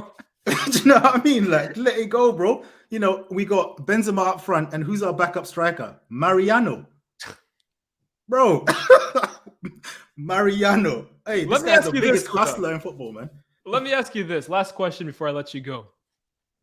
There is probably one team on the planet right now, maybe more dysfunctional than you guys, and they go by the name of Liverpool Football Club, and you guys have the honor of playing them in the Champions League in a week. Boy. Mid versus mid, harassment versus harassment. That's what I like to call Bro. it. Talk me through that time, bro. Who's coming through? You know that phrase, immovable object and an unstoppable force? Normally you say that for like good teams. This is just in terms of just being trash. This is what this is. An immovable rubbish team and an unstoppably rubbish team. This is coming together. It's a movable, You know what I mean? a movable brick house and a stoppable object, Bro, like I clown the Liverpool fans here just as much as anyone else here because their downfall is as hilarious to me as it is to everyone else, especially considering we knocked them out, or we beat them in the final, knocked them out in the previous thing as well, and we beat them in the other one. However, the sight of Noodles running at cover half or any of our right backs, it's got you spooked. That is not pretty. And at the same time, Vinicius against and Rodrigo against their defense, I have no idea. Honestly, I have no idea. And I also feel as well, whoever wins this tie, their fans it's going to be covering the cracks. Yeah, you're going to hear whichever fan base wins this tie, we're back. Yeah, we can do it. We've got, because we both have the Champions League juice and whatever. It's gonna be yeah, it's our year, blah blah blah. Look, this and that. Don't worry about it. This is the biggest cover up the cracks tie ever in football. I'm telling you. It doesn't matter. I don't even care, honestly, because we're getting bumped out the next round anyway. Yo, this is crazy. Like, I'm telling you, we're getting bumped out. You got no belief they can do anything like last year. Nothing. Not like last year. No way. Yeah, last year was the only way. The only way we can do something this year is if, obviously, looking at it, obviously, Man City looking a bit iffy. Most of the teams to me don't look as good as were last season, apart from Napoli. I'm not trying to see this Napoli team right now. Like, I've watched a few games here, and Kvaratskhelia Carvajal. Yeah, I'm not trying to see it. I'm not trying to see this Napoli team right now. Yeah, nah, man. Kvaratskhelia against Carvajal will be like, bro. If I say what I want to say, I'll be suspended. I'm not trying to see PSG either, yeah, because let's be real, yeah. We turned the momentum off of Donnarumma just having a brain fart, really, isn't it? You know what I mean? For 150 minutes, they were the better team. This is what I'm saying, man. This is what I'm saying. This is not sustainable. I can't hang my hat on comebacks. Yeah, I mean, and history and stuff. That's not enough for me to come back on. But before I go, can I just do a quick plug? Of course, bro. Of course. Yo, guys, yeah, I've got a podcast with a couple of other fans, Liverpool fan and a United fan. End-to-end football podcast, guys. You know what I mean? Catch us. We mainly talk Premier League and that. So this is probably my only chance to talk about Madrid and that. You know what I mean? Which is a bit stressful at this moment in time. I'll tell you that way. Like, you know what I mean? Because like that Barcelona fan said, I was watching a Barcelona fan. He's like, "Yeah, we're confident." Yeah, normally I'll be like, "What?" But I just had to hold it. I had to hold it. They're winning that comfortably, bro. It's a sad time to be a Madrid fan, bro. Who would have thought, man? Yo, guys, check out his podcast. It's an end-to-end podcast. Yeah, end-to-end football podcast. End-to-end football podcast, guys. Check it out for sure. And yo, any of you guys that come on, don't be afraid to plug your shit, man. 100%. That's the only way to grow. Yo, Kuda, pleasure speaking to you, brother. Peace. Take care, bro. Who else we got in here? AK, Rise, brother. What's up? Yeah, can you hear me? Yeah, bro. It's mad fuzzy though. Yeah. Who do you support? Yeah, I support Chelsea. Chelsea. Okay, that's a new voice. What are you telling me, bro? So for on the Super League, I get both sides. Like, I get the fact that the Premier League, I get the fact that in the Premier League you're allowed to basically make losses on your accounts and still, spend tons of money. Whereas in another league like La Liga, they catch you before you actually make those losses on your account. So I guess in that sense, I understand where Super League's coming from, but I think it's too far down for anybody in the Premier League to get involved at the moment. I don't think any team will get involved in the Premier League because it's not beneficial for them, nor I feel like it's almost like using the money of the Premier League to benefit the other leagues and the Premier League in a way. That's a good point, AK. I kind of brought that up earlier. Like, what is the benefit? What's the incentive for Premier League teams like Chelsea or United, who are, again, like I said, if you want to consider a Super League, for me, it's the Premier League at the moment. What's their incentive to drop the Champions League and go to this other league where other teams will only continue to benefit, and it'll almost like level the playing field? But I think there's a few things. Like I said, bro, if every elite European team leaves the Champions League and joins the Super League, who's left in the Champions League for it to make it attractive? The Champions League will therefore become like a secondary competition. There won't be as many eyes, meaning there won't be as much revenue. And B, at the end of the day, bro, there's never enough money for anyone. So right now, if I say 40% of the Champions League revenue is being split up amongst 32 teams, now imagine 100% of the Super League revenue is being split up amongst 20 teams. That means way more money for these Premier League teams to be making. And they already make a lot right now. They could be making even more. And remember as well that it'd be the owners who almost run this league. So if I'm Todd Bowley, or if I'm the Glazers, or I'm FSG, I look at this as like a massive project that could hugely benefit not just the club, but themselves financially. So I think that's the flip side. But I also understand what you're saying about why would they leave such a good situation that they already have right now. I think the answer to that question is it can only get better. Yeah, I think if it happens, it might be like a pan-European, a pan-continental league, and then maybe England will see the benefit of the Super League if it happens, and then those owners will come in after. Defo, bro. Defo. What you think about Chelsea recently? The last few signings. Are you happy with? I mean, I'm sure you're happy with the business you made, but what's your expectations for the rest of the season? I mean, the signings are good. It's just about using them now. It's just about like making sure that the players that are disappointing us right now don't play, and the new signings and the ones who are injured come back, so there's a better balance in the team. And and players like Havertz, Gallagher, Mount, they don't play because they're quite literally not offering us anything, and they're being detrimental to the way the squad plays. And that's all I hope that Graham Potter does, that he makes the big decisions, like does not play Mount, play Zakaria instead of Mount, make Enzo move forward, play him as an 8, play Felix as a 10, and build that chemistry for the first 6 months, so that the next season we can probably, with the signings, it's not unrealistic that with the signings we've made and with the money we've spent, we have to expect some like top 3 or top 2. Like, we can't expect any less. Top 3, top 2 going into next season, you mean?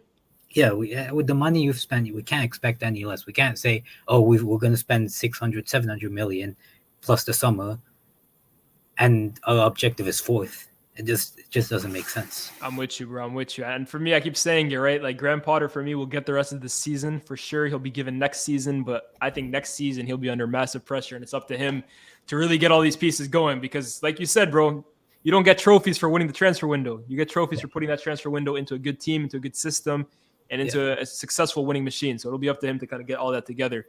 Hey, Cam, I'll let you go, bro. Thank you for coming through. Feel free to jump in whenever you want, though, bro. 100%. Catch you. All right. Let's see who else we got. Yo, I can confirm, though, we got Faisal coming onto the stream in a bit, so stay tuned for that. That's always a good time. Who else do we got in here? Raf, how are you, bro? Yeah, I'm good, bro. Can you hear me? Yeah, of course, of course. Yeah.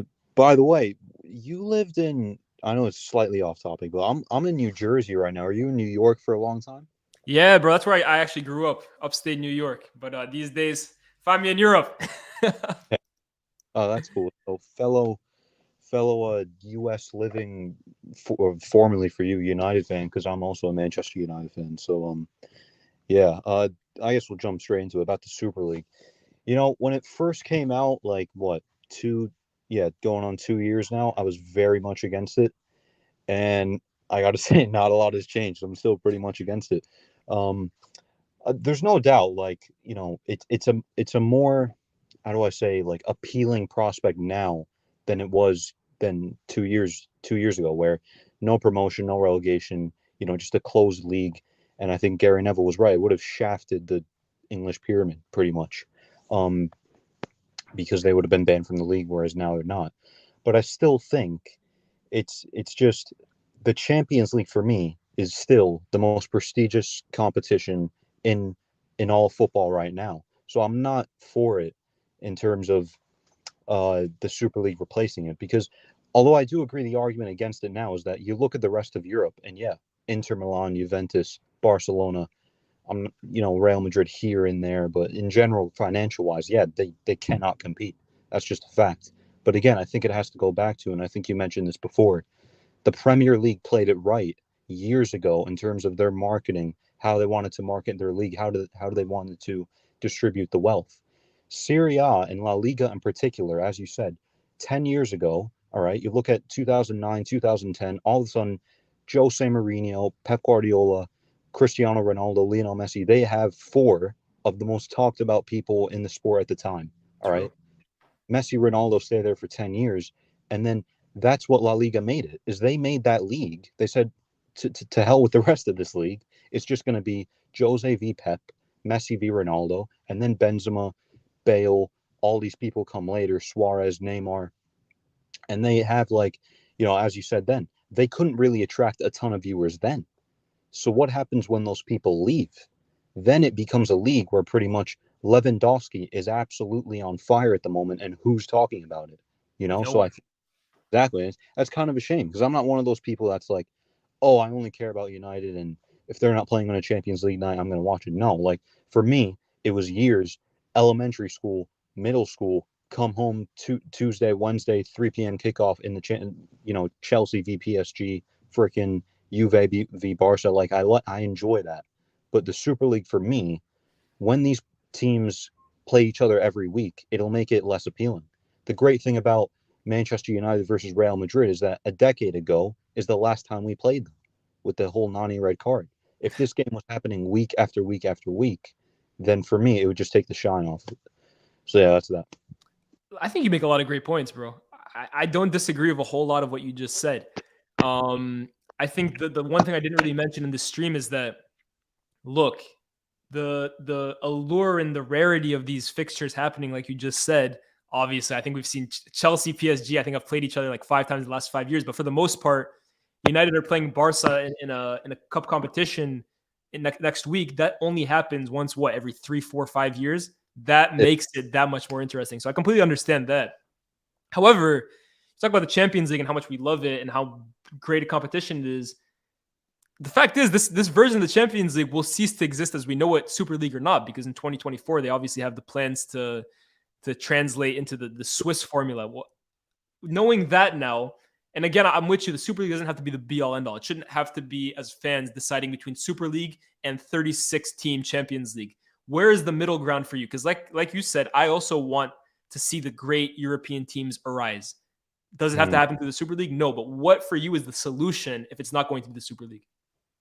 If it's not going through the Super, because here's the thing, as fans, unfortunately, I know we had a pretty big voice last time in it, but this time around, I'm not sure it's going to be the same thing. But the English teams, I think, could really decide just how big this Super League is. If the English teams end up joining the Super League, which I'd kind of be surprised if it did happen, but if it did happen, then yeah, the Super League is, forget about middle ground. That's what it's going to be. That's what European football, the landscape of it is going to be like. If the English teams go against it still, and they don't join it, and even the likes of Newcastle are like, no, we're not going to be a part of this, then I think the Super League the allure of it will still be lesser perhaps than the Champions League. But then it's so difficult to try and say how European football will look like, because with all the money in the Premier League right now, if you are a big player or an upcoming talent or whatever, you want to play for the best team in the world. But what if the best team in the world is not playing against Barcelona and Real Madrid in the Super League? What if they're just stuck in the Premier League? You know what I mean? So as far as a middle ground, I really don't know. I just think, again, it goes back to the point I made earlier. I just think La Liga and even the Italian Football Federation, like you look at Serie A right now, there should be so much fanfare around it right now with what Napoli are doing. I know Inter have fallen off a bit, but they still won the league and they're doing well right now. Juve are just like a mess, right? Again, that goes back to them. But even, Jose being at Roma right now, like there should be some fanfare around what's going on in Serie A right now, but there isn't because I just think the marketing is just off it. So, This is what my last retort to that, though. Don't you think, though, that the marketing right now, because I feel like, again, you see CBS buying them. I think CBS put on a pretty good show for the Serie A. But is it almost like they're so far behind because of the last 10 years that no matter how they promote it, and I think the Serie A right now is probably the most competitive league in the world in terms of maybe not at the top this year, but you really have 6 teams for me that are around the same level. Napoli, for me, maybe they're just a little bit above that. But between Roma, Lazio, Milan, Inter, Juve until recently, they're all around the same level. You can't say that about a lot of leagues in Europe, but because of how far behind they are because of the last 10 years of mistakes, they're really fighting against time, bro. They're climbing an impossible war to really beat, if that makes sense. Yeah, they started behind anyway. Like the race, the whistle went off and the Premier League ran, La Liga ran a bit, and Serie A was just waiting there, twiddling their thumbs. But yeah, I think the middle ground, there has to be, I agree with you. There has to be some sort of solution here. And to be honest, though, like at the same time, part of me thinks, is this just another cycle in football? You know what I mean? Like the Premier League now is on top. You look at the beginning of the 2010s when I really started to watch. I remember every year it was almost a foregone conclusion. Real Madrid, Barcelona, those are 2 of your Champions League semifinalists. Bayern Munich will probably join in. Then maybe there's a Juventus. That 1 year Chelsea was there when they won it. But primarily, it was for certainly most of the 2010s up until Klopp's Liverpool really started to get going in City and all that. True. Mainly La Liga teams and Bayern Munich in the last 4 of the Champions League. I mean, what was it? Pep 3 times in a row at Bayern out of the hands of the 3 biggest Spanish teams. So I think cycles go on. And you mentioned it before, the 90s, 2000s, Serie A was the strongest team. I don't know if it'll be the same case now because then a Super League wasn't, well, it was in the pipeline, but it wasn't like genuinely being pushed forward like it is now.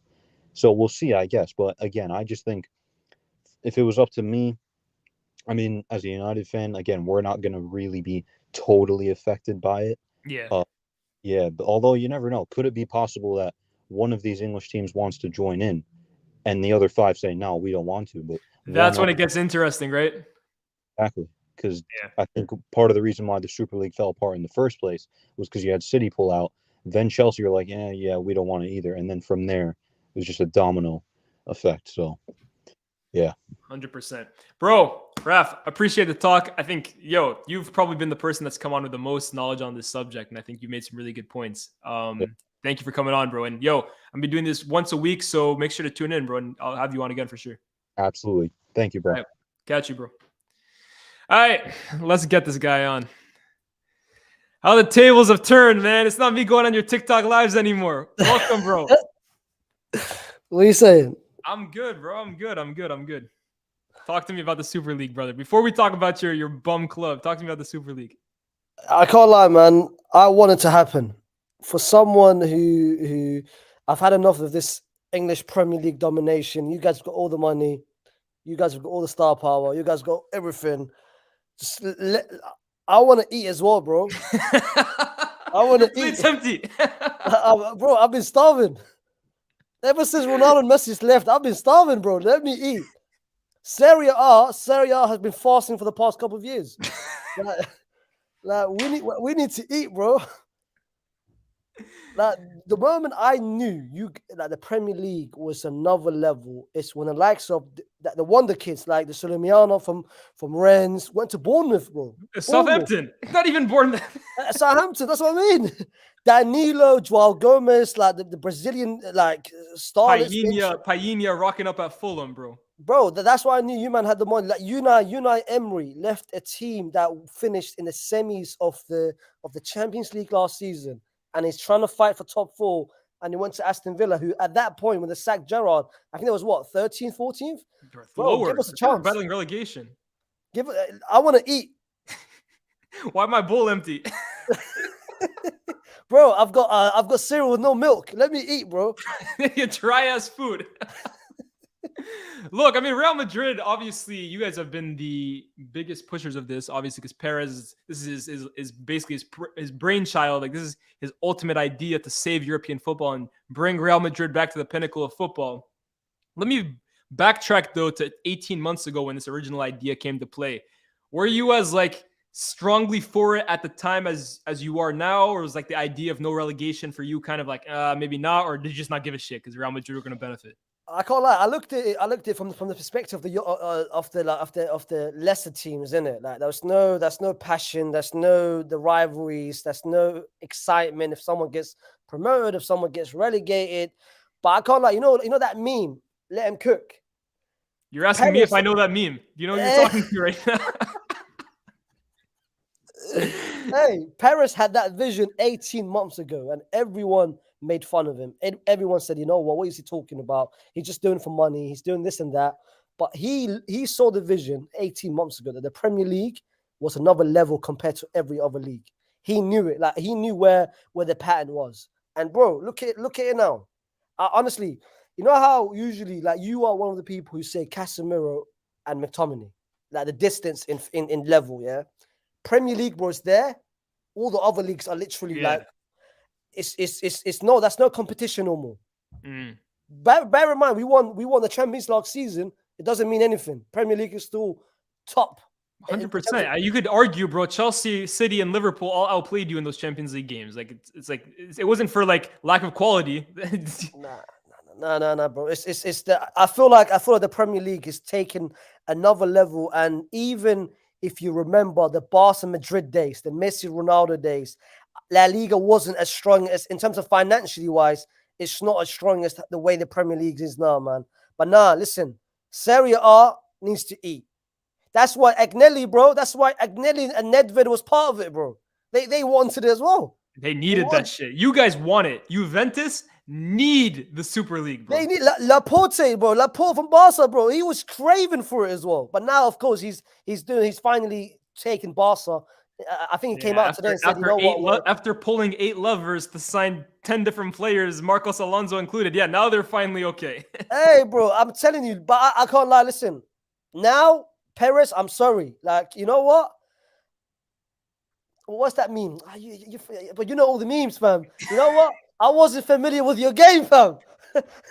Hey, I need it. I swear to God, the Super League, I think now, man, look at it, man. Listen, last season, everyone enjoyed the Liverpool, Madrid, the City, the clashes, the Chelsea clash. Why not have it consistently? You know what I mean? Why not have it consistently? 100%. I mean, you heard the last guy. His argument is that the beauty of the Champions League is that those kinds of fixtures between Madrid and United or Barca and Arsenal, they happen once every 5-6 years. So if you had them more often, like once a week, then they wouldn't be as entertaining. What do you think about that? I can't lie, yeah? Do you? Let me ask you this. As a United fan who hasn't tasted Champions League for quite a long time, innit? All right, we tasted it last year. Oh, you mean the actual trophy? I'm talking about deep stages, bro. My man, hey, deep stages, bro. I ain't sniffed the Champions League. Forget about semi-final since 2011. Hey, you're starving. My bowl empty too, bro. Hey, for you, yeah, I can't lie, because for the past 11 years, you've been watching the deep stages and your team is not there. Do you want? Is it an excitement for you, or do you like? Does it get excited? Like, what's more exciting, basically, nowadays for you, like as a United fan? I'll tell you this, right? I'm happy that we drew Barcelona. Because, bro, if we had to go and play, I don't know, like, who's left in the Europa League? PSV or something like that? Bro, PSV, we can play them whenever. Barcelona versus United on a Europa League night, that's brazy, bro. Give me more of that. I'm trying to have all of that. But, hey, I'm with you, bro. Hold, chill out, yeah, just give me a little taste, man.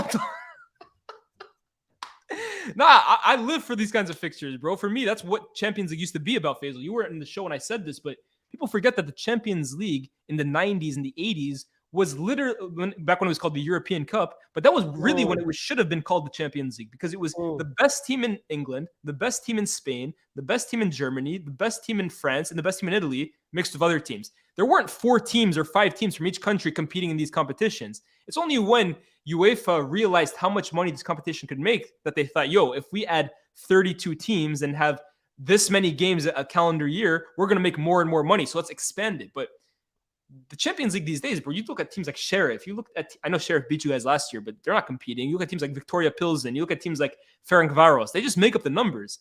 The Champions League for me is getting to a stage now where it's watered down. The group stage for me doesn't matter. Although you have the odd shock where Barca goes out or Atletico goes out or United goes out, for the most part, it's predictable. It's 3 months of football that we could really do without. And I can't lie, I'm one of the people who hates underdogs, fam. Like I hate this underdog story. You know what? That's not gonna make you popular though.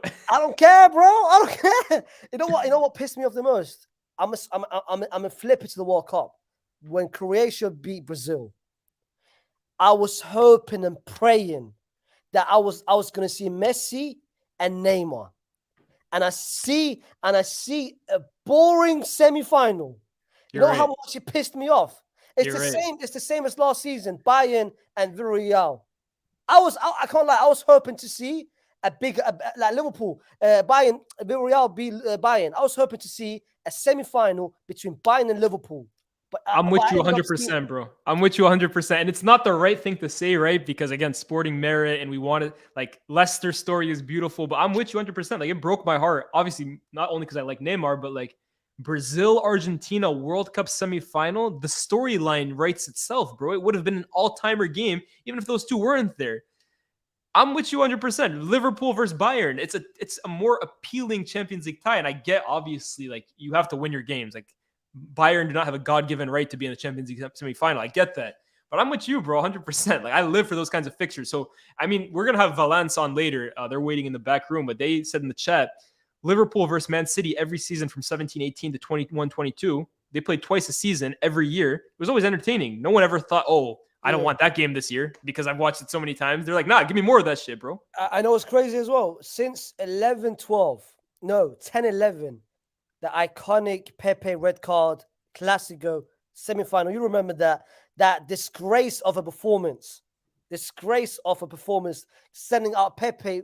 I don't know how he sent off Pepe. Shush, man. Y'all are both crooks together, man. Real and Barca have both been crooks in the Champions League the last few years. Hey. You got me. If I talk hey, listen. If I talk about those Bayern ties, bro, hey, they'll suspend me. But ever since that clash, imagine that, bro. For 15 years, we haven't seen an El Clasico knockout stage. Crazy. Since that. And what I'm trying to see that at the big stage. I can't lie, as a Madrid fan, nerve-breaking. It's stressing. But hey, like, it's excitement. You know what I mean? That's sport. It's where greatness comes in. And I haven't seen it for 15 years.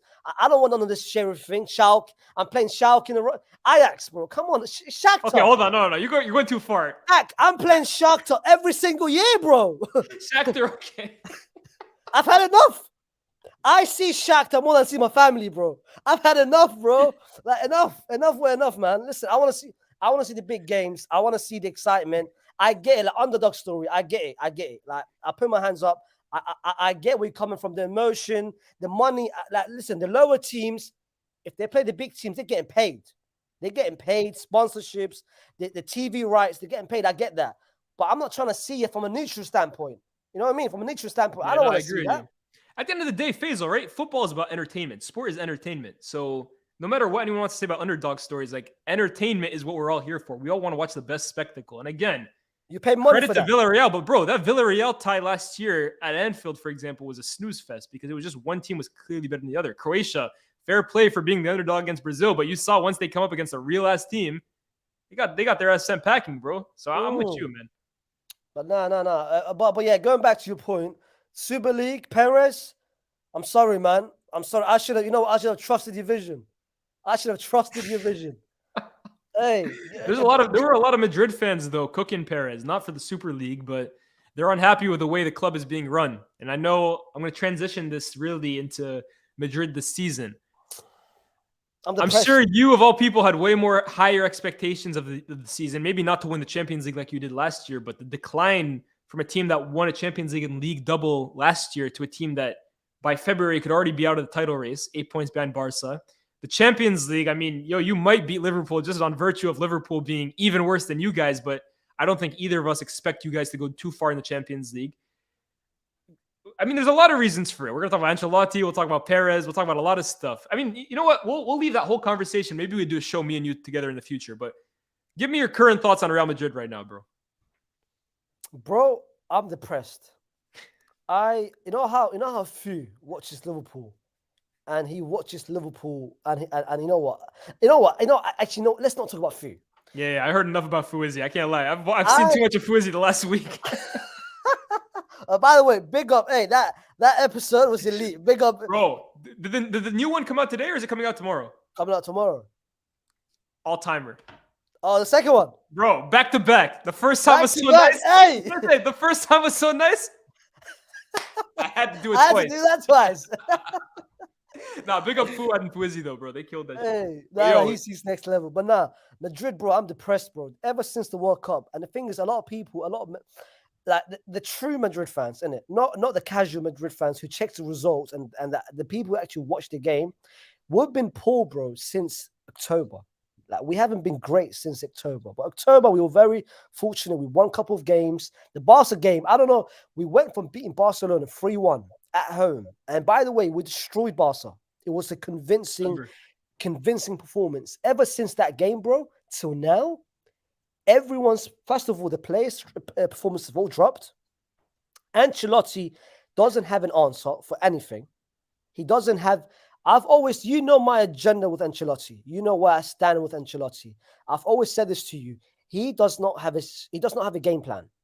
He might have a strategy in how his team want to play out, but when the other team counters that, he doesn't know how to react to it. It's like Klopp. He doesn't have a plan B. It's like Conte. He doesn't have a plan B. I've always said that about Ancelotti, bro. Me personally, I always agreed with you about Ancelotti in terms of, I sang it to the last guy, but I think he's one of the most overrated managers in terms of like the elite level. Obviously, he's one of the best, bro. But like you compare, look, Champions Leagues. I always say this. For me, Champions Leagues define players. Like a star wins the Champions League. Star players win the Champions League. But for me, I judge managers more so on league campaigns over 38 game seasons. I think that's a better indicator of who a better manager is. Because look, I saw Di Matteo win a Champions League. I saw Hansi Flick won a Champions League when Pep Guardiola couldn't. But for me, 38 games is what defines a manager. That's what makes a manager great or not. And that's not to say Ancelotti isn't great, right? He has the most Champions Leagues ever. Like, he's a great manager all time. But when I compare him to guys like Fergie, guys like Pep Guardiola, guys who have sustained league dominance, like everyone brought up the stat last year when Real Madrid won the league, as he was the first manager to win the top 5 leagues. You know that pissed me off. That really, really pissed me off. Bro, it pissed you off because he's only won one league title in each of those. He never had more than one. And what's crazy about it, everyone, when they looked at it, and people said, you know what, he's completed football. They don't know how poor he was with AC, bro. They don't know his stats. Oh my God. AC, Let me tell you the stat with Milan, bro. I'll tell you the stat with Milan. It's the same for he's made more semi-final appearances than he's made top 2, bro. Top 3. Top 3. That's crazy. With Kaká, Shevchenko, Maldini, Seedorf. That was the prime AC, bro. Prime AC, the Mel Nesta, Dida, Kaká, Inzaghi, bro. Let me answer this one too. Let me answer this. What happened when Carlo came to the Premier League? Carlo Ancelotti came to the Premier League with the best team in the league in Chelsea. And to be honest, that's one of the best Premier League teams ever, to be honest, in my opinion. And they're underrated. was only one. Man United lost Ronaldo and Tevez and replaced them with Obertan, Valencia, and Michael Owen. And they finished 1 point behind them. Come on, bro. It's crazy. Liverpool was nowhere Liverpool. City didn't have the peace back then. Spurs are Spurs. Arsenal, but they had injuries with RVP. They weren't that days, bro. It was only United. He did not beat 3-peat United, bro. 3-peat United without Ronaldo and Tevez is not 3-peat United, bro. Don't do that. He went to France, won with PSG, and between me and you, if you go to PSG, you can win as well. And he lost the league the first season against Montpellier. He lost the league. Bayern Munich, come on, bro. Failure. No, he failed at Bayern, bro. Bro, they had training sessions behind his back, bro. That's how bad it is. But that's that. When he won it, it pissed me off because everyone disregarded his actual league performances, and they only concentrate on the fact, you know what, he's won. Oh, look at him. He's won one in each. He must be. Come on, man. Champions League is different level. I'm not talking about his Champions League. And here's the thing with Carlo. The one thing you have to give him, his in-game substitutions, his in-game management. For me, he identifies a problem and he's good at switching it. But the problem is, why did you start behind in the first place? Create a game plan that doesn't rely you to save the game after 60 minutes. You know how much, bro? I've been telling you, Cameron Wenger, even last season, I've been telling everyone, start Fede, start Cameron Wenger. I've been saying it, bro, since January last year. It took him till the end of the season to do that. He doesn't that, but like I said, it goes back to my initial point. Over the last 3 months, bro, I watch Madrid. I don't get excited. I don't. That's no excitement. That's especially the last month. We're losing games that I knew, bro. I know that the Mallorca game, for instance, I swear to God, bro, wallahi al-azim, bro, I went into that game.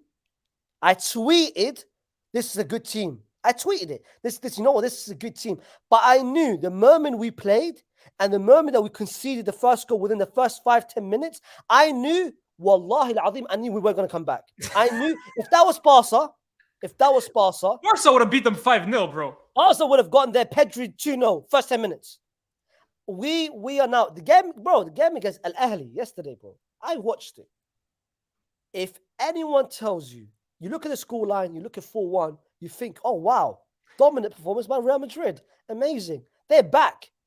Bro, we should have been down 2. Al Ahly, the beginning of the second half and the beginning of the first half, they cooked us, bro. They were playing out counter-attacking. Bro, listen, I'm going to tell you about Madrid this season, and I'm going to tell Liverpool fans and how they can beat us. I'm basically giving you tips. Yeah? We got a whole club isn't watching. All you have to do for Real Madrid this season, and it's not hard. It's not very hard. All you have to do is triple mark Vinny, and you've basically won the game. That is our strategy. Benzema's not the Benzema from last season. Perez, I blame, by the way, the blame doesn't go on Ancelotti mainly. The blame, I made a video about on TikTok. I blame this season on Perez. It's Perez's fault. There is no excuse for him not to sign a backup striker this last summer. There is no excuse. There is no excuse, especially this January transfer window, for you not to sign a left back and for you not to sign a right back. It is disgraceful. Mendy got out for 2 months. I'm not going to talk about Mendy because if I speak about Mendy, this whole show is going to get cancelled. I'm not going to do that. I'm not going to do that. But we reactivated Fran Garcia's clause from Rayo Vallecano. What we did is we told Rayo, yo, keep him. We're trying to be good with you. Keep him for the summer. And bear in mind, he did that when Mendy got out for 2 months. Carvajal has been cooked for the past 12 months. But you know, Carvajal, I'm familiar with your game now. You know what he does now? You know what Carvajal? This is the Carvajal trend, yeah? I'm going to tell you one thing. Carvajal for the past 3 years, from September to April, he's one of the worst performances I've ever seen. And in the last 2 months, he turns up. He turns up! Bro, last season. That final last year fooled the masses, bro. It fooled the masses. It fooled everyone. That's first leg performance against City. He was shit. The second half, the second leg, he was good. You know why he was good? People didn't know that Casemiro came back. Casemiro didn't play the first leg. Casemiro came back, provided some cover. Carvajal was good. The final performance was absolutely elite. He had Lias on locks. But I knew, hey, I'm going to see another shit performance from Carvajal next season. I knew it. But Madrid was fooled. They were fooled, bro. We didn't sign a right back. We didn't sign a left back. We signed a centre back. We signed arguably one of the best centre backs in the world in Rudiger. And for the first 3 months, Ancelotti decides to play him left back. How? Why? I don't get that either. Cameron Wenger, we are hindering. Cameron Wenger, you know what? I feel sorry for Cameron Wenger. I think in terms of the way he has, I feel like, you know what? Impact-wise, Ancelotti, I'm going to give Ancelotti props for improving the finishing of Vini last season, the decision-making, fair enough. Yeah. I give him another props for this season for giving Fede the green light to do whatever he wants. Fede this season has got more courage to do what he didn't do last season. But Cameron Wenger, That's disgraceful. You're not utilizing one of the best wonder kids. Last year we were talking about he's better than Gavi, better than arguably on the same level as Jude, Jamal Musiala, Pedri. Now, bro, he's nowhere near them. He's nowhere near them, and that was all down to Carlo Ancelotti. Toni Kroos, for the casuals, they think he's poor. He's been their best player this year. He's been the best player, bro. It's been one of the best performances. Luka Modric's levels dropped massively. He's 38, bro. It's natural. That shit. Father Time was creeping up on him, bro. He defied it better than anyone I've ever seen in my life. But it catches up to everyone. Half was LeBron James out there, man, pulling out 30, averaging 30 and 40, bro. That World Cup was the last run, I think, bro. It was the last dance. It was done. Rodrigo, a lot of people. This is my opinion about Rodrigo. Yeah. Vinny or Rodrigo, I feel like now Ancelotti needs to have the balls to say, you know what, Vinny? I need to start Rodrigo on the left. And Vinny on the right? No. I need to start Rodrigo on the left. And drop Vinny. Huh? And drop Vinny. Vinny, for the past since the World Cup start, since we came back from the World Cup, Vinny since the World Cup is playing not the Vinny that I want to see. He's forcing it. He's forcing a lot of things. I feel like now he knows he's not getting dropped because Eden Hazard is finished. Eden Hazard is finished. No remontada season. And as much as it pains me to say it, get that guy out of my team, fam. Yeah, get that guy out of my team. But Vinny is playing like a person he knows whatever performance he does, he's not going to get dropped. He knows he's basically invincible in that team. Ancelotti needs to have the balls now to say, you know what, Rodrigo, I know you're not a right winger. You're not a 10. I don't want to see him playing false 9 because since Ben's got injured, he's not been good at false 9. You know what? When Benzema comes back, you know what, Rodrigo, play on the left. Bench Vinny, let Vinny get the fuel back. And actually, you know what? I want to get my position back because Rodrigo, you know it as well. Rodrigo plays better on the left. I agree. I've always said that. Yeah. He cooks on the left. So I want Ancelotti to have the balls to do that, but I know he's not going to do that. I know. So what would be your front three then? Vinny, Benz, and who on the right? Marco. I want to see, you know what? One game. Just one game. I just want to see one game. I know that would never happen. I want to see Rodrigo, Benz, and Ribas. One game at home against Ribas, bro. Let me tell you about Ribas for the people who don't know in this chat. And you, yeah. Ribas, if we give Ribas the same chances as Barca did, we will have someone who's on the same level, if not better than Fati. Ansu Fati. That's why I give the biggest compliment I have to give to Barca is they trust the young players. Of course, that's in the DNA of their football club, bro. Ansu. But that's the thing though, Faisal. That's in the fabric of that football club. They have always trusted the youth. That they're in La Masia is that is what Barcelona is. You guys though, it's always been about Galacticos. It's always been about star players. It's always been about big signings. Only recently, I feel, with honestly not even the greatest guys in terms of Asensio and in terms of Ceballos and in terms of who's my man in the midfield, Vasquez. Those are the only guys I feel that have come to the academy of late and really broken into Real Madrid's team from the Real Madrid academy, not from abroad. We say? Ceballos, we bought him. We didn't know it was from Betis, right? Yeah, not even. We bought from Betis. Vasquez, we bought him. You know, the only person who we actually promoted, bro. That's how crazy. Rodrigo, we bought him. Vinny, we bought him. Fede was the only one because we bought him. Yeah, Fede was the only one that we did. But Arribas, bro, I'm telling you right now, Arribas is an absolute baller. He's our top scorer in Castilla team, highest assist in Castilla. When he plays, I get more excited watching Castilla than I watch Real Madrid, bro. Our Castilla, Raul. What you say about Raul Gonzalez, man? He cooking on there. He must rise. He must rise. Hey, is that who you want for next Madrid manager? Nah, he's my second option. Tuchel's your first. Nah. Klopp. Nah. Who? He's in the Bundesliga. Nagelsmann. Nah. Who the hell are you talking about? Bundesliga, bro. Okay, yeah, but who in the Bundesliga do you see as Pep understudy? Xavi. Xabi Alonso, baby.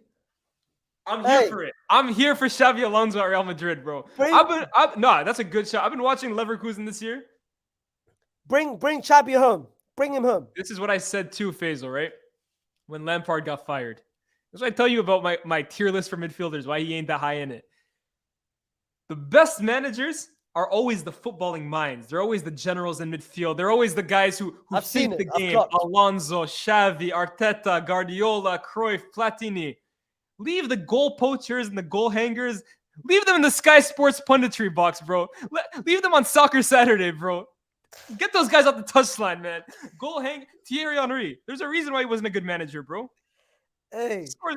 Stay in punditry, bro. We love you over there, but coaching, leave that for the football minds, bro. Yeah, for real. Alonso, I don't know about if he's ever interested in going to management. Philip Lahm, if he ever decides to be a manager, I guarantee you anything you want, Philip Lahm will be a great manager. I'm telling you, bro. You know who would? I'm looking at our team, and I can only see two players who can do it. Tony Cruz would be an absolute elite. You just know, elite bro. You just manager. know he's the manager on the pitch. You just know he'll be a good manager. He knows, bro. But the thing is, he said it himself. He want to go into. He's doing what STS is doing. He's doing podcasts with his brother. Hey, Sharky might have to hit him, bro. Tony does sports. But nah, listen. Just summarizing this whole Madrid thing, it's come to the stage. Liverpool. The thing is, the Liverpool game is basically it's not even mid-off against mid-off. It's just basically shit versus shit. And the good thing about it is that our shit is not as worse as their shit. They've got bad shit. Like we've got.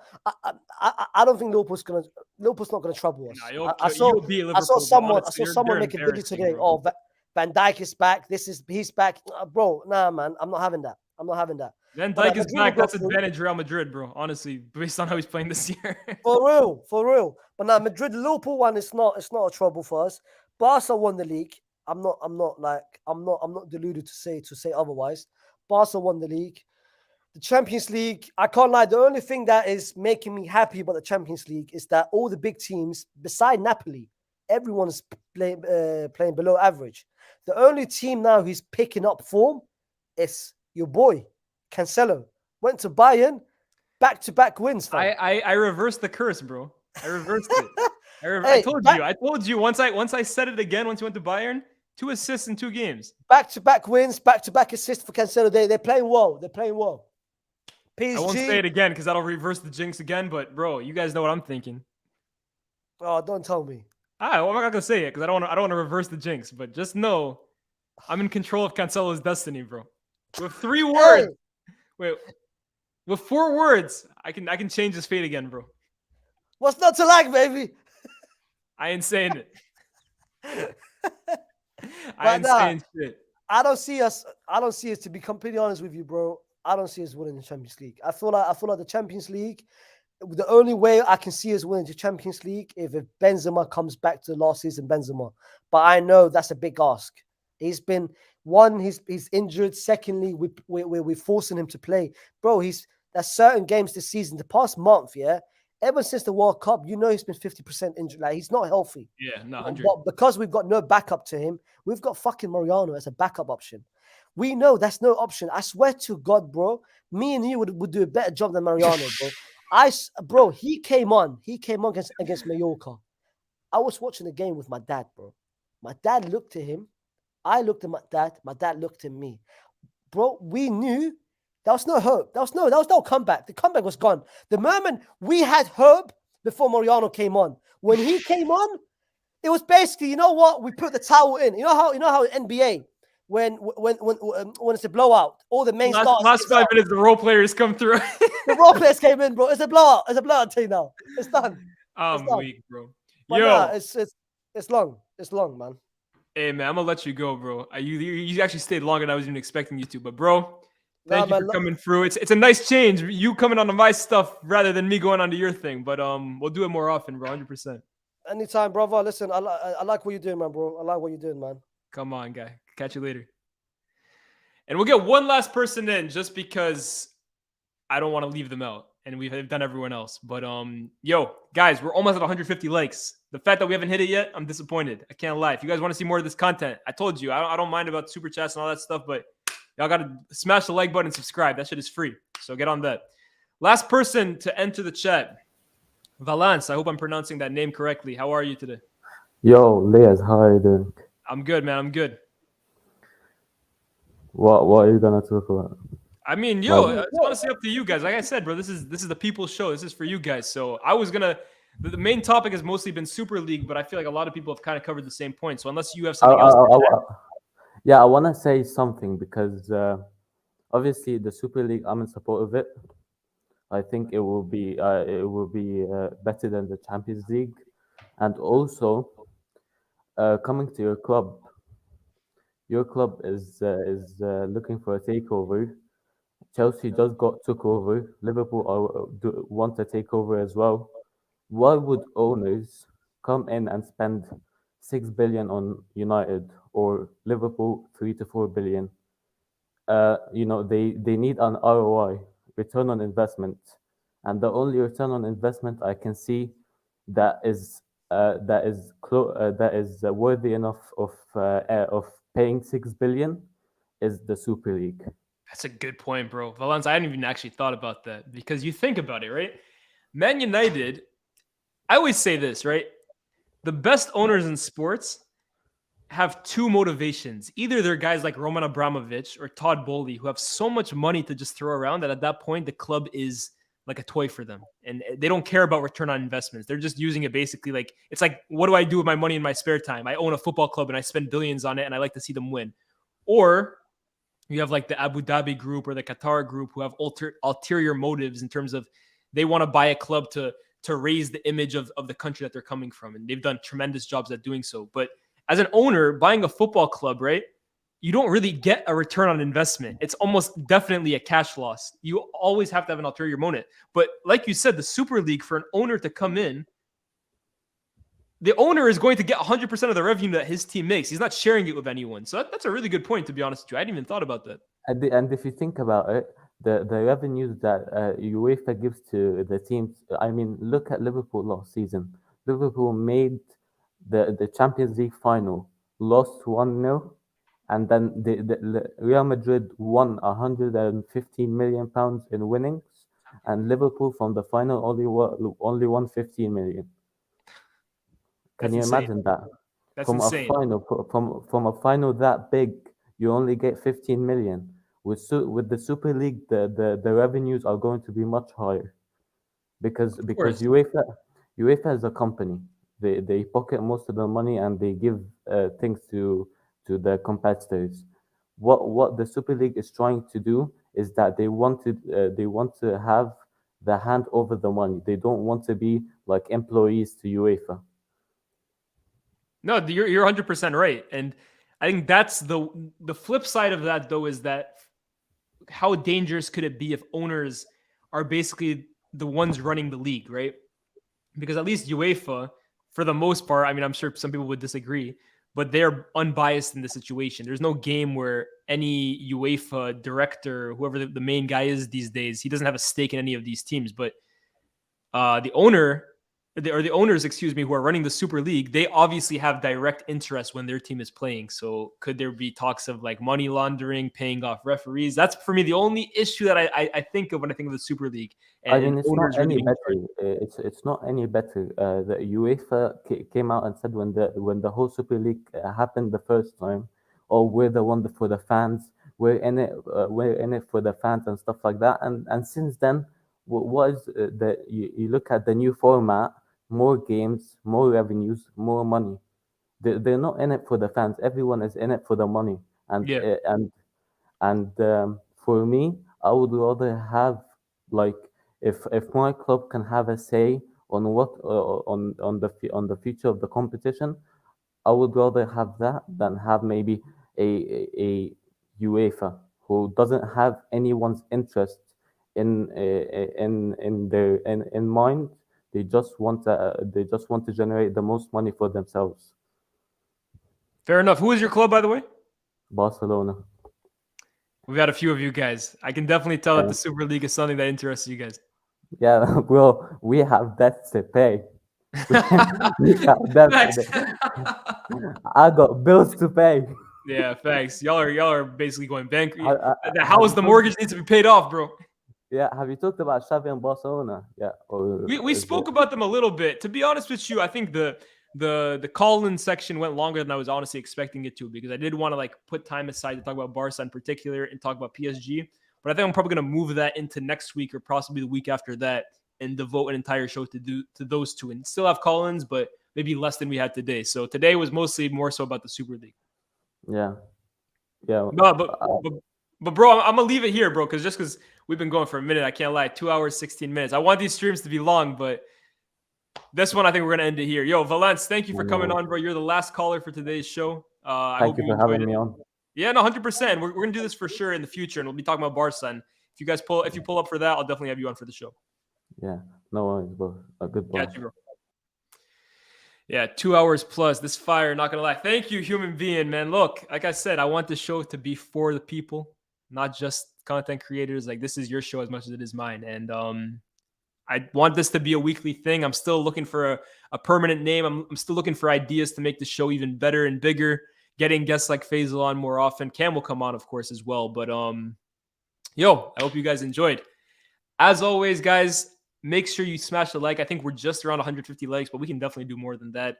If you haven't subscribed, road to 20K starts now. We just recently hit 19K. Get us there. Yo, we're trying to grow this thing out, man. It's not easy, but it's been a crazy half year already with FTBL, and we can only continue to grow with your guys' help. So as always, like, share, subscribe, hit the notifications on, share this with all your friends. If anyone's interested in the football content, this is the place to be. Let them know. With that being said, we'll see you when we see you. Peace.